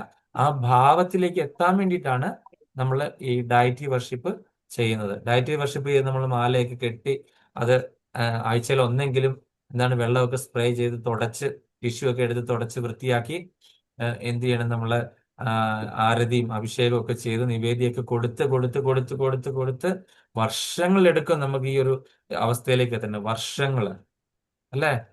അപ്പം ചിലർക്ക് അത് പെട്ടെന്ന് വരും, ചിലർക്ക് വർഷങ്ങൾ എടുക്കും. നമ്മളെ പോലുള്ള സാധാരണ വ്യക്തികൾക്ക് അത് വരണമെങ്കിൽ, ആ ഒരു ഭാവം വരണമെങ്കിൽ, അല്ലെങ്കിൽ ഭഗവാനെ വിട്ടുപിരിയാൻ പറ്റത്തില്ല. വിട്ടിട്ട് എനിക്ക് എൻ്റെ വീട്ടിൽ നിന്ന് ഞാൻ മാറിക്കഴിഞ്ഞു കഴിഞ്ഞാൽ എൻ്റെ ഭഗവാൻ ഇവിടെ ഒറ്റയ്ക്കാകുമല്ലോ, അല്ലെ? ഭഗവാൻ നമ്മളുടെ ഹൃദയത്തിലുണ്ട്, എല്ലാ പ്രപഞ്ചം മുഴുവൻ വ്യാപിച്ചിരിക്കുന്നുണ്ടെങ്കിൽ നമുക്ക് എന്താണ്, എന്റെ ഭഗവാൻ ഇവിടെ ഒറ്റയ്ക്കാകുമല്ലോ, ആര് ഭഗവാൻ എന്തെങ്കിലും കൊടുക്കും, ഭഗവാൻ അവിടെ നിന്ന് ചൂടെടുക്കില്ല, ഒന്ന് വീശി കൊടുക്കാൻ ആരും ഇല്ലല്ലോ. ഇതൊക്കെ ഈ ഒരു രീതിയിലേക്ക് നമുക്ക് ഒരു അറ്റാച്ച്മെന്റ് ഡെവലപ്പ് ചെയ്യാനായിട്ടാണ് ഡയറ്റി വർഷിപ്പ് വെച്ചിരിക്കുന്നത്. അല്ലാതെ ഭഗവാൻ ഡയറ്റിയിൽ നിന്നല്ല, എല്ലായിടത്തും ഭഗവാനുണ്ട്, സർവ്വതിലുണ്ട്. പക്ഷെ നമ്മളുടെ ഒരു ഭാവഭക്തിയിലേക്ക് നമ്മളെ എത്താൻ വേണ്ടിയിട്ട് നമ്മളെ കർമ്മം ചെയ്ത് ഇതാണ് എന്താണ് കൃഷ്ണ അവബോധത്തിലുള്ള പ്രവർത്തനം എന്ന് പറയുന്ന 5-ാമത്തെ അധ്യായത്തിൽ പഠിക്കുന്ന ആ ഒരു സംഭവമാണ് ഭഗവത്ഗീതയിലെ 5-ാമത്തെ അധ്യായത്തിൽ, അല്ലെ? നമ്മളെ ഭഗവാനെ കർമ്മത്തിൽ കൂടെ ഭക്തിയുത സേവനം ചെയ്യുന്നു, ഭഗവാനെ ഡിവോഷണൽ സർവീസ് ചെയ്യുന്നു, അല്ലെ? നാരദ മുനി ആ ഡിവോഷണൽ സർവീസ് ചെയ്ത കാര്യമാണ് ഈ ശ്ലോകത്തിൽ പറയുന്നത്. അടുത്ത ശ്ലോകം 28. ഇത്തം ശരൽ പ്രാവൃഷികാവൃത ദുഹരേർ വിശൃണ്ണതോ മേ അനുസവം യശോമലം സങ്കീർത്യമാനം മുനിർമഹാത്മവിർ ഭക്തി പ്രവൃത്താത്മരജസ്തമോപഹാം. ഇത്തം ശരൽ പ്രാവശികാവൃതു ഹരേർ വിശൃണ്ണതോ മേനുസവം യശോമലം സങ്കീർത്യമാനം മുനിർമഹാത്മവിർ ഭക്തി പ്രവൃത്താത്മരജസ്തമോപഹോ. ഹരേ കൃഷ്ണ. സബിതാ മാതാജി. ഹരേ കൃഷ്ണ. ഇത്തം ശരത് പ്രാവിശികാവൃത്തു ഹരേ വിശൃണ്വതോ മേനുസവം യശോയമലം സങ്കീർത്യമാനം മുനിഭിരത് മഹാത്ഭി പ്രഭക്തി പ്രവൃത്താത്മരജസ്തമോപഹ. ഹരേ കൃഷ്ണ. ഹരേ കൃഷ്ണ. ശോഭന മാതാജി. കൃഷ്ണ. ഓ നമോ ഭഗവതേ വാസുദേവായ. ശ്ലോകം 28. ഇതം ശരൽ പ്രാഭിക്ഷ വൃദ്ധർ ഹരേർ ശൃണോദോ മേ അനുസവം യശോ മലം സങ്കീർത്തമനം മുനിരഭിർ മഹാത്മഭിർ ഭക്തി പ്രവർത്തനാരസദോമോ പ്രവഹ. ഹരേ കൃഷ്ണ പ്രഭു. ഹരേ കൃഷ്ണ. ഇത്തം ഇപ്രകാരം ശരത്കാലം, പ്രാവശ്യകവും വർഷകാലം, ഋതു 2 ഋതുക്കളും ഹരേ ഭഗവാന്റെ വിശൃണ്ണത തുടർച്ചയായി ശ്രവിക്കുന്നു. മേ ഞാൻ സ്വയം അനുസവം നിരന്തരം യശാമലം ശുദ്ധമാഹാത്മ്യങ്ങൾ സങ്കീർത്യമാനം ജപിക്കപ്പെടുകയാൽ മുനിഭി മഹാമുനിമാർ മഹാത്മഭി മഹാത്മാക്കൾ ഭക്തിയുത സേവനം പ്രവഹിക്കാൻ ആരംഭിച്ചു. ജീവാത്മാക്കൾ രജോ ഗുണം തമോ ഗുണം ഇഹ അപ്രത്യക്ഷമാകുന്നു, അല്ലെങ്കിൽ ശൂന്യമാകുന്നു.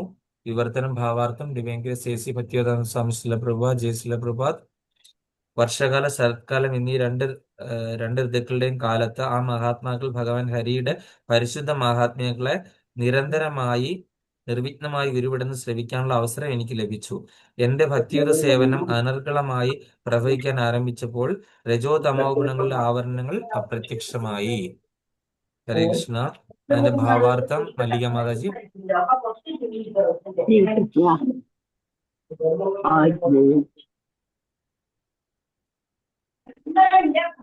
മല്ലിക മാതാജി. ഹരേ കൃഷ്ണ.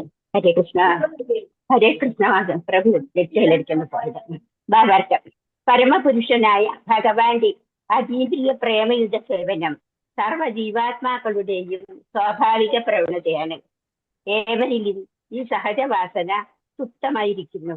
എന്നാൽ ഭൗതിക പ്രകൃതിയുടെ സംസർഗത്താൽ രജസ്തമോ ഗുണങ്ങൾ ഇതിനെ സ്മരണാതീത കാലം മുതൽ ആവരണം ചെയ്യുന്നു.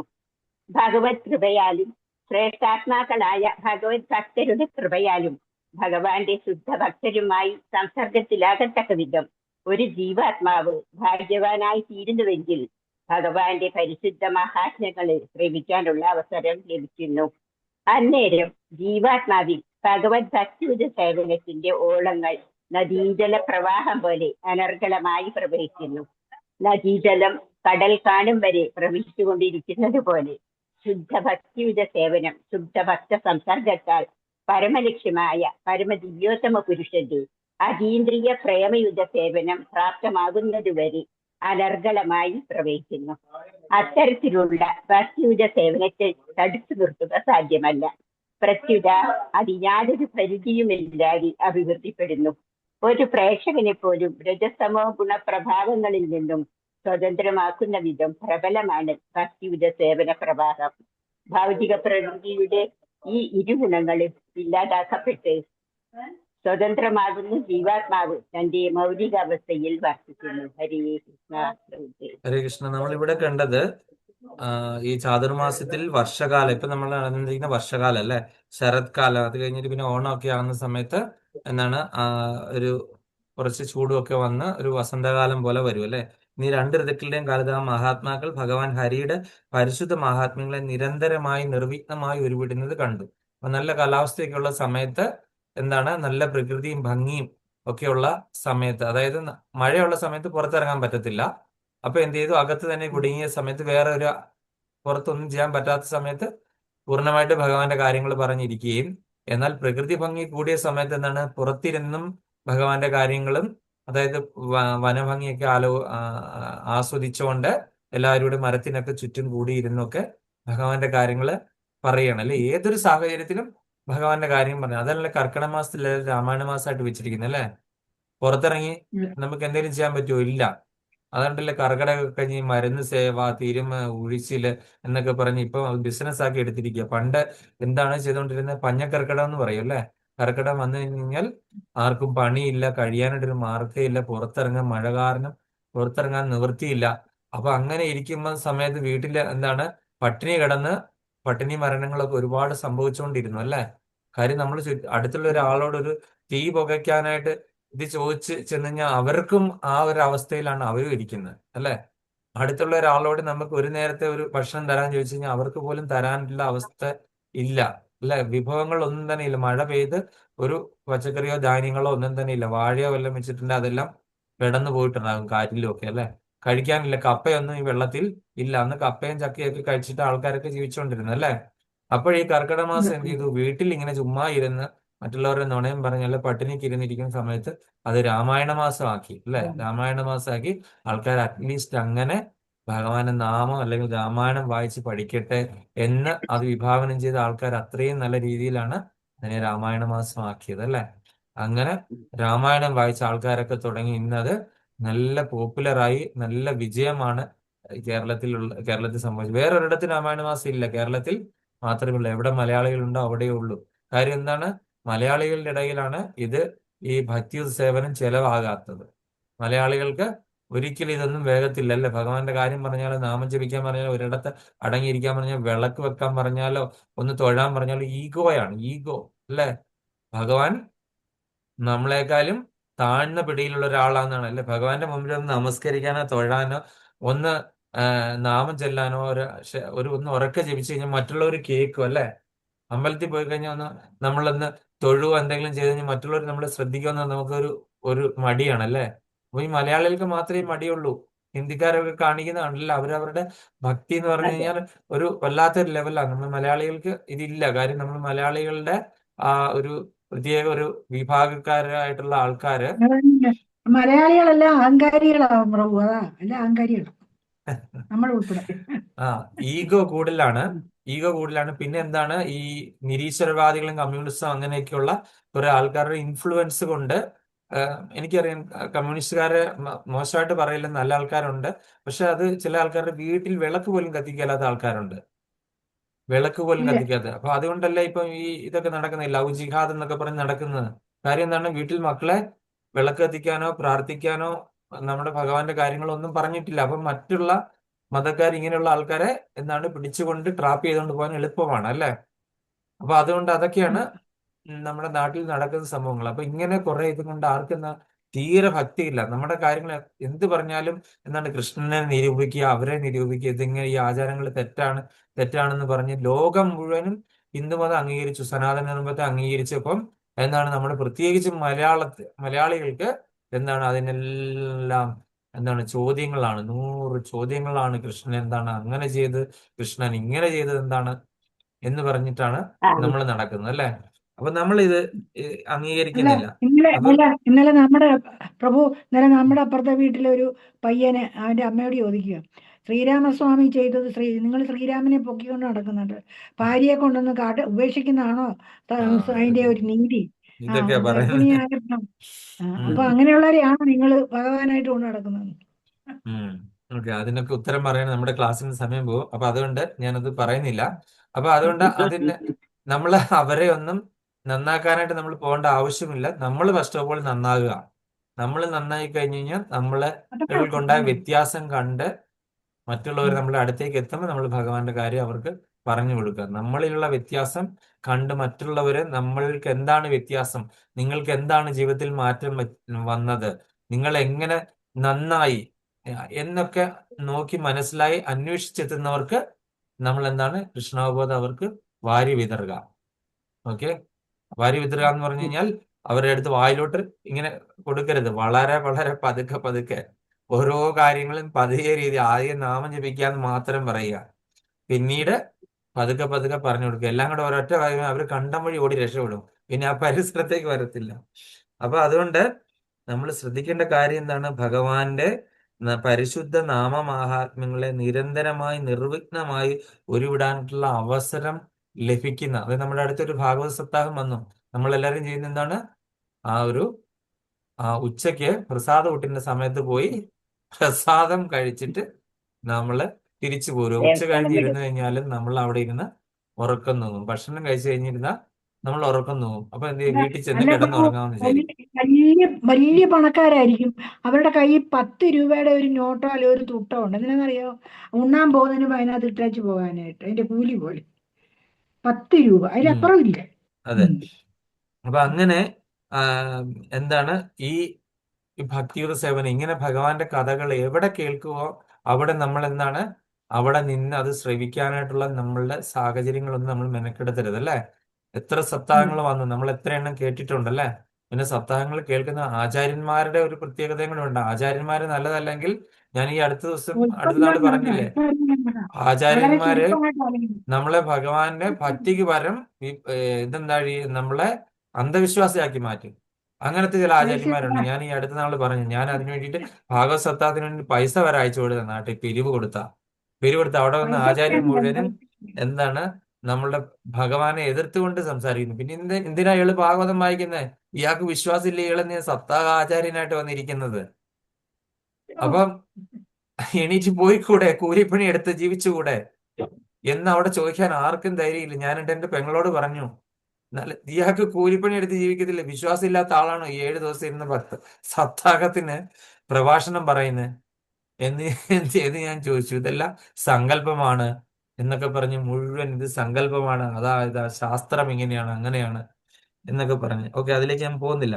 അപ്പം ഈ ശ്രവണം, ഭഗവാന്റെ ആ ലീലാശ്രവണം, അത് നിരന്തരമായി കേട്ടുകൊണ്ടിരുന്ന സർവ പാപങ്ങളിൽ നിന്ന് നമ്മളെ മോചിപ്പിക്കും. അതായത് ഭഗവാന്റെ കഥകൾ നമ്മളൊരു 10,000 പ്രാവശ്യം കേട്ടിട്ടുള്ളതായിരിക്കും. ഗോവർദ്ധന ലീല, അതുപോലെ തന്നെ മറ്റുള്ള ബ്രഹ്മവിമോഹന ലീല, എന്താണ് നമ്മുടെ വേറൊരു ലീലയുണ്ടല്ലോ, ബ്രഹ്മാണ്ഡ ദർശന ലീല. ബ്രഹ്മാണ്ഡ ദർശന ലീല ഭഗവാൻ വിളിച്ചപ്പം ബ്രഹ്മാണ്ഡങ്ങൾ മുഴുവൻ അത് കണ്ടു. ദാമോദര ലീല, പിന്നെന്താണ് കാളിയമർദ്ദന ലീല, രാസലീല. ഈ ലീലാശ്രവണം ഏത് വൈഷ്ണവ ആചാര്യന്മാരിൽ നിന്ന് കേൾക്കുവോ അത് പരമാവധി കേൾക്കുക. കേട്ട് കേട്ട് കേട്ട് കേട്ട് നമ്മളുടെ സർവ്വ പാപങ്ങളും ഈ ലീലാശ്രവണം കൊണ്ട് ഇല്ലാതായി പോകും. എത്ര പ്രാവശ്യം കേട്ട് കഴിഞ്ഞാൽ, ആരിൽ നിന്ന് കേട്ടാലോ ലീലാശ്രവണം എന്താണ്, നമ്മളുടെ പുതിയ പുതിയ അനുഭവങ്ങളാണ് ഉണ്ടാക്കുന്നത്.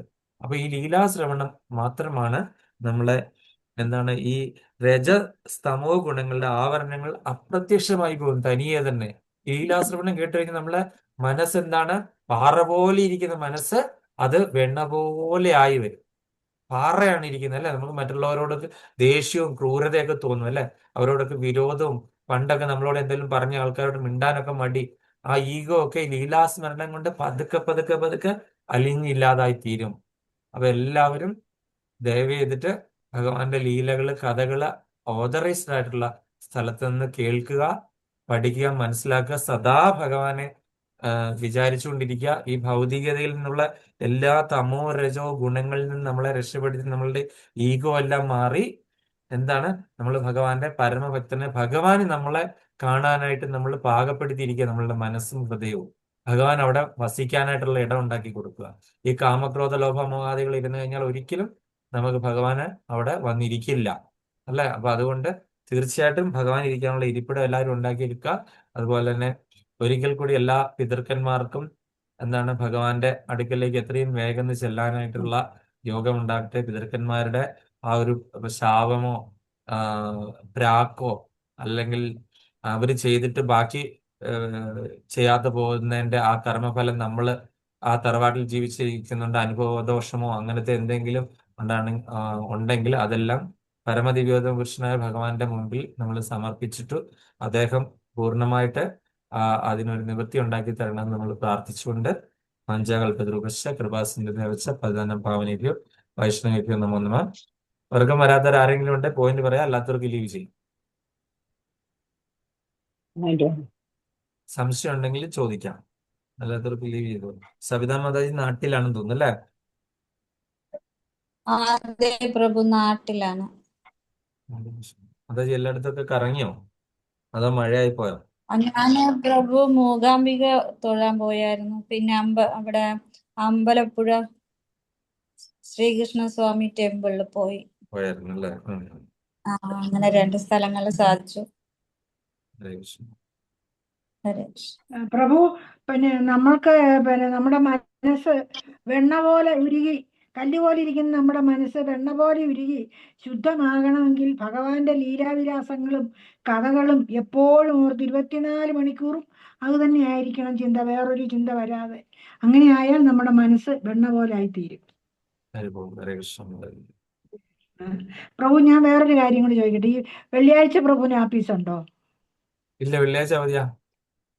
വെള്ളിയാഴ്ച അവധിയാകുമ്പോൾ നമുക്ക് ഈ രാവിലെ വൈകുന്നേരം 6:30 മുതൽ 7:30 8 വരെ എടുക്കുമല്ലോ ഭഗവത്ഗീത. അത് കഴിഞ്ഞ് ഒരു 8:30 മുതൽ 9:30 വരെ എടുത്തുകൂടെ ഭാഗവതം? ആ ദിവസം തന്നെ, ഒരേ ദിവസം തന്നെ. അത് ഈ കുഴപ്പമില്ല, അത് കുഴപ്പമില്ല. ബുധനാഴ്ച മാറ്റിട്ടോ? ബുധനാഴ്ച മാറ്റിയിട്ട് ഈ സമയം അപ്പം നമുക്കൊരു ഫ്രീ ആകുമല്ലോ. ഇപ്പൊ തന്നെ ഇതായില്ലേ, നീ ഇപ്പൊ ഞാൻ വല്ലതും ഉണ്ടാക്കി കഴിക്കണം. ഇനി ഉണ്ടാക്കണം മാതാജി, എന്റെ കൃഷ്ണ. കാരണം ഇന്ന് മുഴുവൻ തിരക്കായിരുന്നു, പല പല തിരക്കുകളായിരുന്നു. പഠിത്തം തന്നെയായിരുന്നു. ഇതിന് മുന്നേ ഭഗവത്ഗീതയുടെ പരീക്ഷ വെച്ചിരിക്കുന്നു അടിയന്തര പ്രഭു, ഞാനുമായിട്ട് അത് വെച്ചിരിക്കുന്നു 16-ാം തീയതി. അതുപോലെ തന്നെ നാരായണീയത്തിന്റെ ഒരു പരീക്ഷ 18-ാം തീയതി തിരുവനന്തപുരത്ത് വെച്ചിരിക്കുന്നു. മാതാജിക്ക് എങ്ങനെ നടക്കും? എനിക്ക് അറിഞ്ഞൂടാ, എല്ലാം ഞാൻ പഠിക്കുന്നുണ്ട്. അപ്പൊ എനിക്ക് തിരക്കാ, ഒന്നുമില്ല. എനിക്കൊരു നൂഡിൽസ് വല്ലതും ഉണ്ടാക്കിയപ്പോ തിന്നാണ്, അത്രേ ഉള്ളൂ. മായ പിടിക്കത്തില്ല മാതാജി, തിരക്കില്ല, അതിന് മായ പിടിക്കത്തില്ല ഒരിക്കലും. ധൈര്യമായിട്ട് മുന്നോട്ട് വെക്കുക. മായക്കാൻ കയറാനുള്ള അവസരം കിട്ടുന്നില്ലല്ലോ മാതാജിക്ക്, അത്രയും ക്ലാസ് കയറിയിരിക്കും. അതുപോലെ തന്നെ മാനസി മാതാജിയുടെ 3:30 മുതൽ 2:30 മുതൽ 3:30 വരെ ആ ക്ലാസ്. അതുപോലെ തന്നെ അങ്ങനെ ഇപ്പൊ തന്നെ സന്ധ്യയ്ക്കുമ്പോ ഇപ്പൊ ക്ലാസ് കഴിഞ്ഞതേ ഉള്ളൂ. ഏതെന്നറിയാം, പിതൃക്കളുടെ യജ്ഞം, ഈ ഭാഗവതം വായിക്കുന്നത് അത് കഴിഞ്ഞു. അത് കഴിഞ്ഞിട്ട് രാമദാസ് പ്രഭുവിന്റെ അത് കഴിഞ്ഞു 8:30 മുതൽ 9:00 വരെ. അത് കഴിഞ്ഞിട്ട് അതിൽ നിന്ന് അങ്ങോട്ട് കയറിയത്. ഭഗവാനെ, ഞാൻ അവരുടെയൊക്കെ മുൻപിൽ ഞാൻ ആരുമല്ല മാതാജി. എനിക്കൊരു ജ്ഞാനവും ഇല്ല, ഒന്നുമില്ല. ഞാൻ എന്തെങ്കിലുമൊക്കെ വായിക്ക് വരുന്ന കോതയ്ക്ക് പാട്ടെന്ന് പറഞ്ഞാൽ പറയുന്നത്. പ്രഭു നല്ലവണ്ണം കൈകാര്യം ചെയ്തിട്ടുണ്ട്. ഉള്ള സമയം കൊണ്ട് എനിക്കറിയാം, എല്ലാം പ്രഭുവിന് അറിയാം. പക്ഷെ അവർക്ക് ചിലപ്പോൾ അറിയാവുന്നതിനെ കൂടുതൽ അറിയാം പ്രഭുവിന്. അതുകൊണ്ടല്ലേ ഞങ്ങൾ ക്ലാസ്സിൽ ഇരിക്കുന്നത്. അല്ല ഇരിക്കത്തില്ല, നമുക്കറിയാം, ഒന്നും അറിയാൻ മേലത്തോ അല്ലെങ്കിൽ ചുമ്മാ ഡാംഡുവാണ്, ഇരിക്കത്തില്ല ക്ലാസ്സിൽ. അങ്ങനെ 1-2 പേരുടെ ക്ലാസ് ഞാൻ ഒഴിഞ്ഞിട്ടുണ്ട്. അതുകൊണ്ടാണ് പറഞ്ഞത്, ഒന്നും അറിയത്തില്ല, ചുമ്മാതെ ഈ പുസ്തകം തന്നെ വായിക്കുന്നു. എന്നിട്ട് ആ ഒരു പറയുന്നത് തെറ്റാ, ഭഗവാനെ ക്ഷമിക്കണേ. ഒരു മധുപ്രഭു അങ്ങനെ ഈ പുസ്തകം വായിക്കത്തേ ഉള്ളൂ, അങ്ങനത്തെ ഒന്നും അറിഞ്ഞൂടാ സത്യത്തില്. ഏറ്റുമാനൂരുള്ളാണോ? ഏറ്റുമാനൂരുള്ള അങ്ങനെ ഇപ്പൊ കുറച്ച് കയറി, ഞാൻ പിന്നെ കയറിയിട്ടില്ല. ഈ പുസ്തകം ചുമ്മാ നമ്മളെ കൊണ്ട് വായിപ്പിക്കും. അങ്ങനെ ഒന്ന് വായിക്കും നമ്മൾ, അതും നമുക്ക് അറിഞ്ഞൂടെ പുസ്തകം വായിക്കാൻ. അതിനകത്ത് നല്ല വ്യക്തമായിട്ടുള്ള അതിനകത്ത് ഒരു തത്വം അങ്ങനെ പറഞ്ഞിട്ടില്ല. എന്നോട് ഇടയ്ക്ക് ചോദിക്കാറുണ്ട്.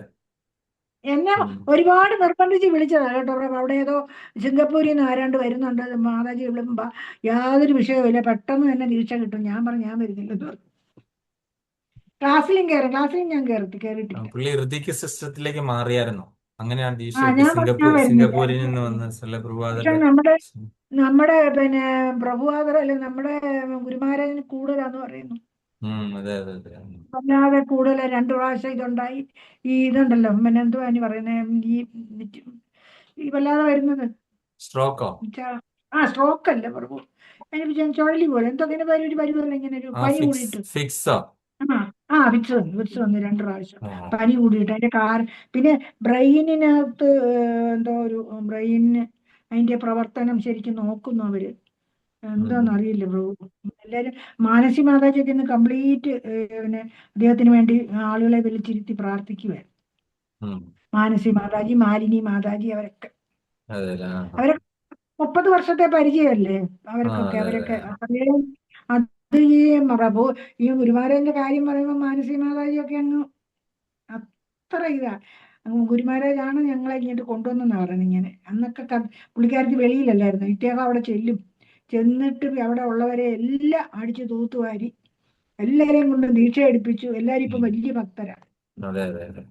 അവർക്ക് സങ്കടം ഗുരുമാരാന്റെ കാര്യം പറയാം, കരയുമായിരുന്നു. ശരിയാണ്. അപ്പൊ ശരി പ്രഭു. ഹരേ കൃഷ്ണ പ്രഭു, ഹരേ ഹരേ കൃഷ്ണ. കൃഷ്ണ അപ്പൊ മാതാജി. ഇതൊന്ന് നോക്കണേ, ഇതൊന്ന് നോക്കണേ പ്രഭു. ഈ വെള്ളിയാഴ്ചത്തെ ഒന്ന് ഇട്ടിട്ട് നോക്കിയിട്ട് ആർക്കെങ്കിലും അസൗകര്യം മാതാജി, ഉണ്ടോ എന്ന് എനിക്കിവിടെ നോക്കണം. ഒരു ഫിസിക്കൽ സത്സംഗം ഉള്ളതാണ്. ഇപ്പൊ അവരൊക്കെ നാട്ടിലായത് കൊണ്ടാണ്. ഞാൻ സവിതാ മാതാജി ഒക്കെ ഉള്ള ഒരു സത്സംഗം. അപർണ മാതാജി ഇടയ്ക്ക് 1-2 പ്രാവശ്യം വന്നിട്ടുണ്ട്. ഫിസിക്കൽ അല്ല ഒരു സത്സംഗം ഉള്ളതാണ്. 8:30 വരെ 9 വരെയോ അല്ലെ 9 മുതൽ 10 വരെ ആയാലും കുഴപ്പമില്ല. വെള്ളിയാഴ്ച രാവിലെ മുതൽ. അപ്പൊ മാതാജി രാവിലെ 8 മണിക്ക് എനിക്ക് ഭാഗവതം, 11 മണിക്ക് ഭഗവത്ഗീത, 2:30 സംസ്കൃതം, 4 മണിക്ക് ഭഗവത്ഗീത, അത് കഴിഞ്ഞിട്ട് പിന്നെ 6:30 ഭഗവത്ഗീത. ഇപ്പൊ ഇതോടെ ആയി കഴിഞ്ഞ് ഞാൻ ഒരു ദിവസം എന്റെ വീട്ടുകാർ എന്നെ ഇവിടെ നിന്ന് ഇറക്കി വിടും കേട്ടോ. സാരില്ല. നോക്കാം പ്രഭു, നോക്കാം. അങ്ങനെയാണെങ്കിൽ ഈ രാത്രി ഒഴിവാകുമല്ലോ എന്ന് വിചാരിച്ച. ഇപ്പൊ തന്നെ 10:45 ഇനി കിടക്കുമ്പോ സമയം. അല്ല കുറ്റമല്ല, നമുക്ക് ഇരിക്കാം. ഒരു ദിവസം അല്ലേ ഉള്ളൂ, കുഴപ്പമില്ല. ഇത്രയും ലേറ്റ് ആകുന്ന ഈ ഒരു ക്ലാസ്സേ ഉള്ളൂ. ബാക്കിയെല്ലാം 10 മണിക്ക് മുമ്പ് തീരും. ശരി പ്രഭു. ഹരേ കൃഷ്ണ. ഹരേ കൃഷ്ണ. ഹരേ കൃഷ്ണ. ഹരേ കൃഷ്ണ. ഹരേ കൃഷ്ണ. മാതാജിക്ക് പോയിന്റ് എന്തെങ്കിലും ഉണ്ടോ? അല്ലെങ്കിൽ ലീവ് ചെയ്താൽ ഹരേ കൃഷ്ണ. അതല്ലേ പ്രഭു. പോയിന്റ് ഇല്ല. ഓക്കെ. ഞാനൊരു പോയിന്റ് പറയട്ടെ. ശരി, പറയാം. ശ്രവണത്തിൽ നിന്നാണ് ഭക്തിയുത സേവനം തുടങ്ങുന്നത്. നമ്മൾ ഈ ശ്രവണം എന്ന് പറയുമ്പോൾ ആധികാരികമായ സ്രോതസ്സിൽ നിന്നുള്ള കാര്യങ്ങളാണ് നമ്മൾ കേൾക്കേണ്ടത്. ഹരേ കൃഷ്ണ. ഹരേ കൃഷ്ണ. ഹരേ കൃഷ്ണ. ഇനി ആരാണ്? അമൃത CP. പറ്റുന്നില്ല. ആരാണ്? ഹരേ കൃഷ്ണ.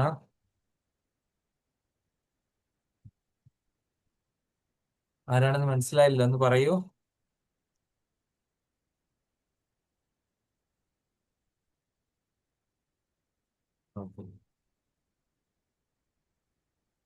ശൗന മാതാജി കണ്ട എന്തെങ്കിലും പോയിന്റ്? മൈക്ക് ഓണാക്കും.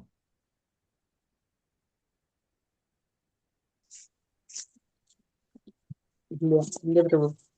അതുമായിട്ട് പറഞ്ഞു. അതൊക്കെ എല്ലാരും പറഞ്ഞു അല്ലേ? ഓക്കെ, നമുക്കിന്ന് എക്സിറ്റ് ആവാം. അമൃത മാതാജി ആരാണെന്ന് എനിക്ക് അറിയില്ല. ഓക്കെ, പരിചയപ്പെടുത്തിയില്ല. ഇതൊരു വീഡിയോ ഓണാക്കിയില്ല, കാരണം ആരാണെന്ന് മനസ്സിലായില്ല. ഹരേ കൃഷ്ണ. അപ്പൊ നമുക്ക് എക്സിറ്റ് ആവാം.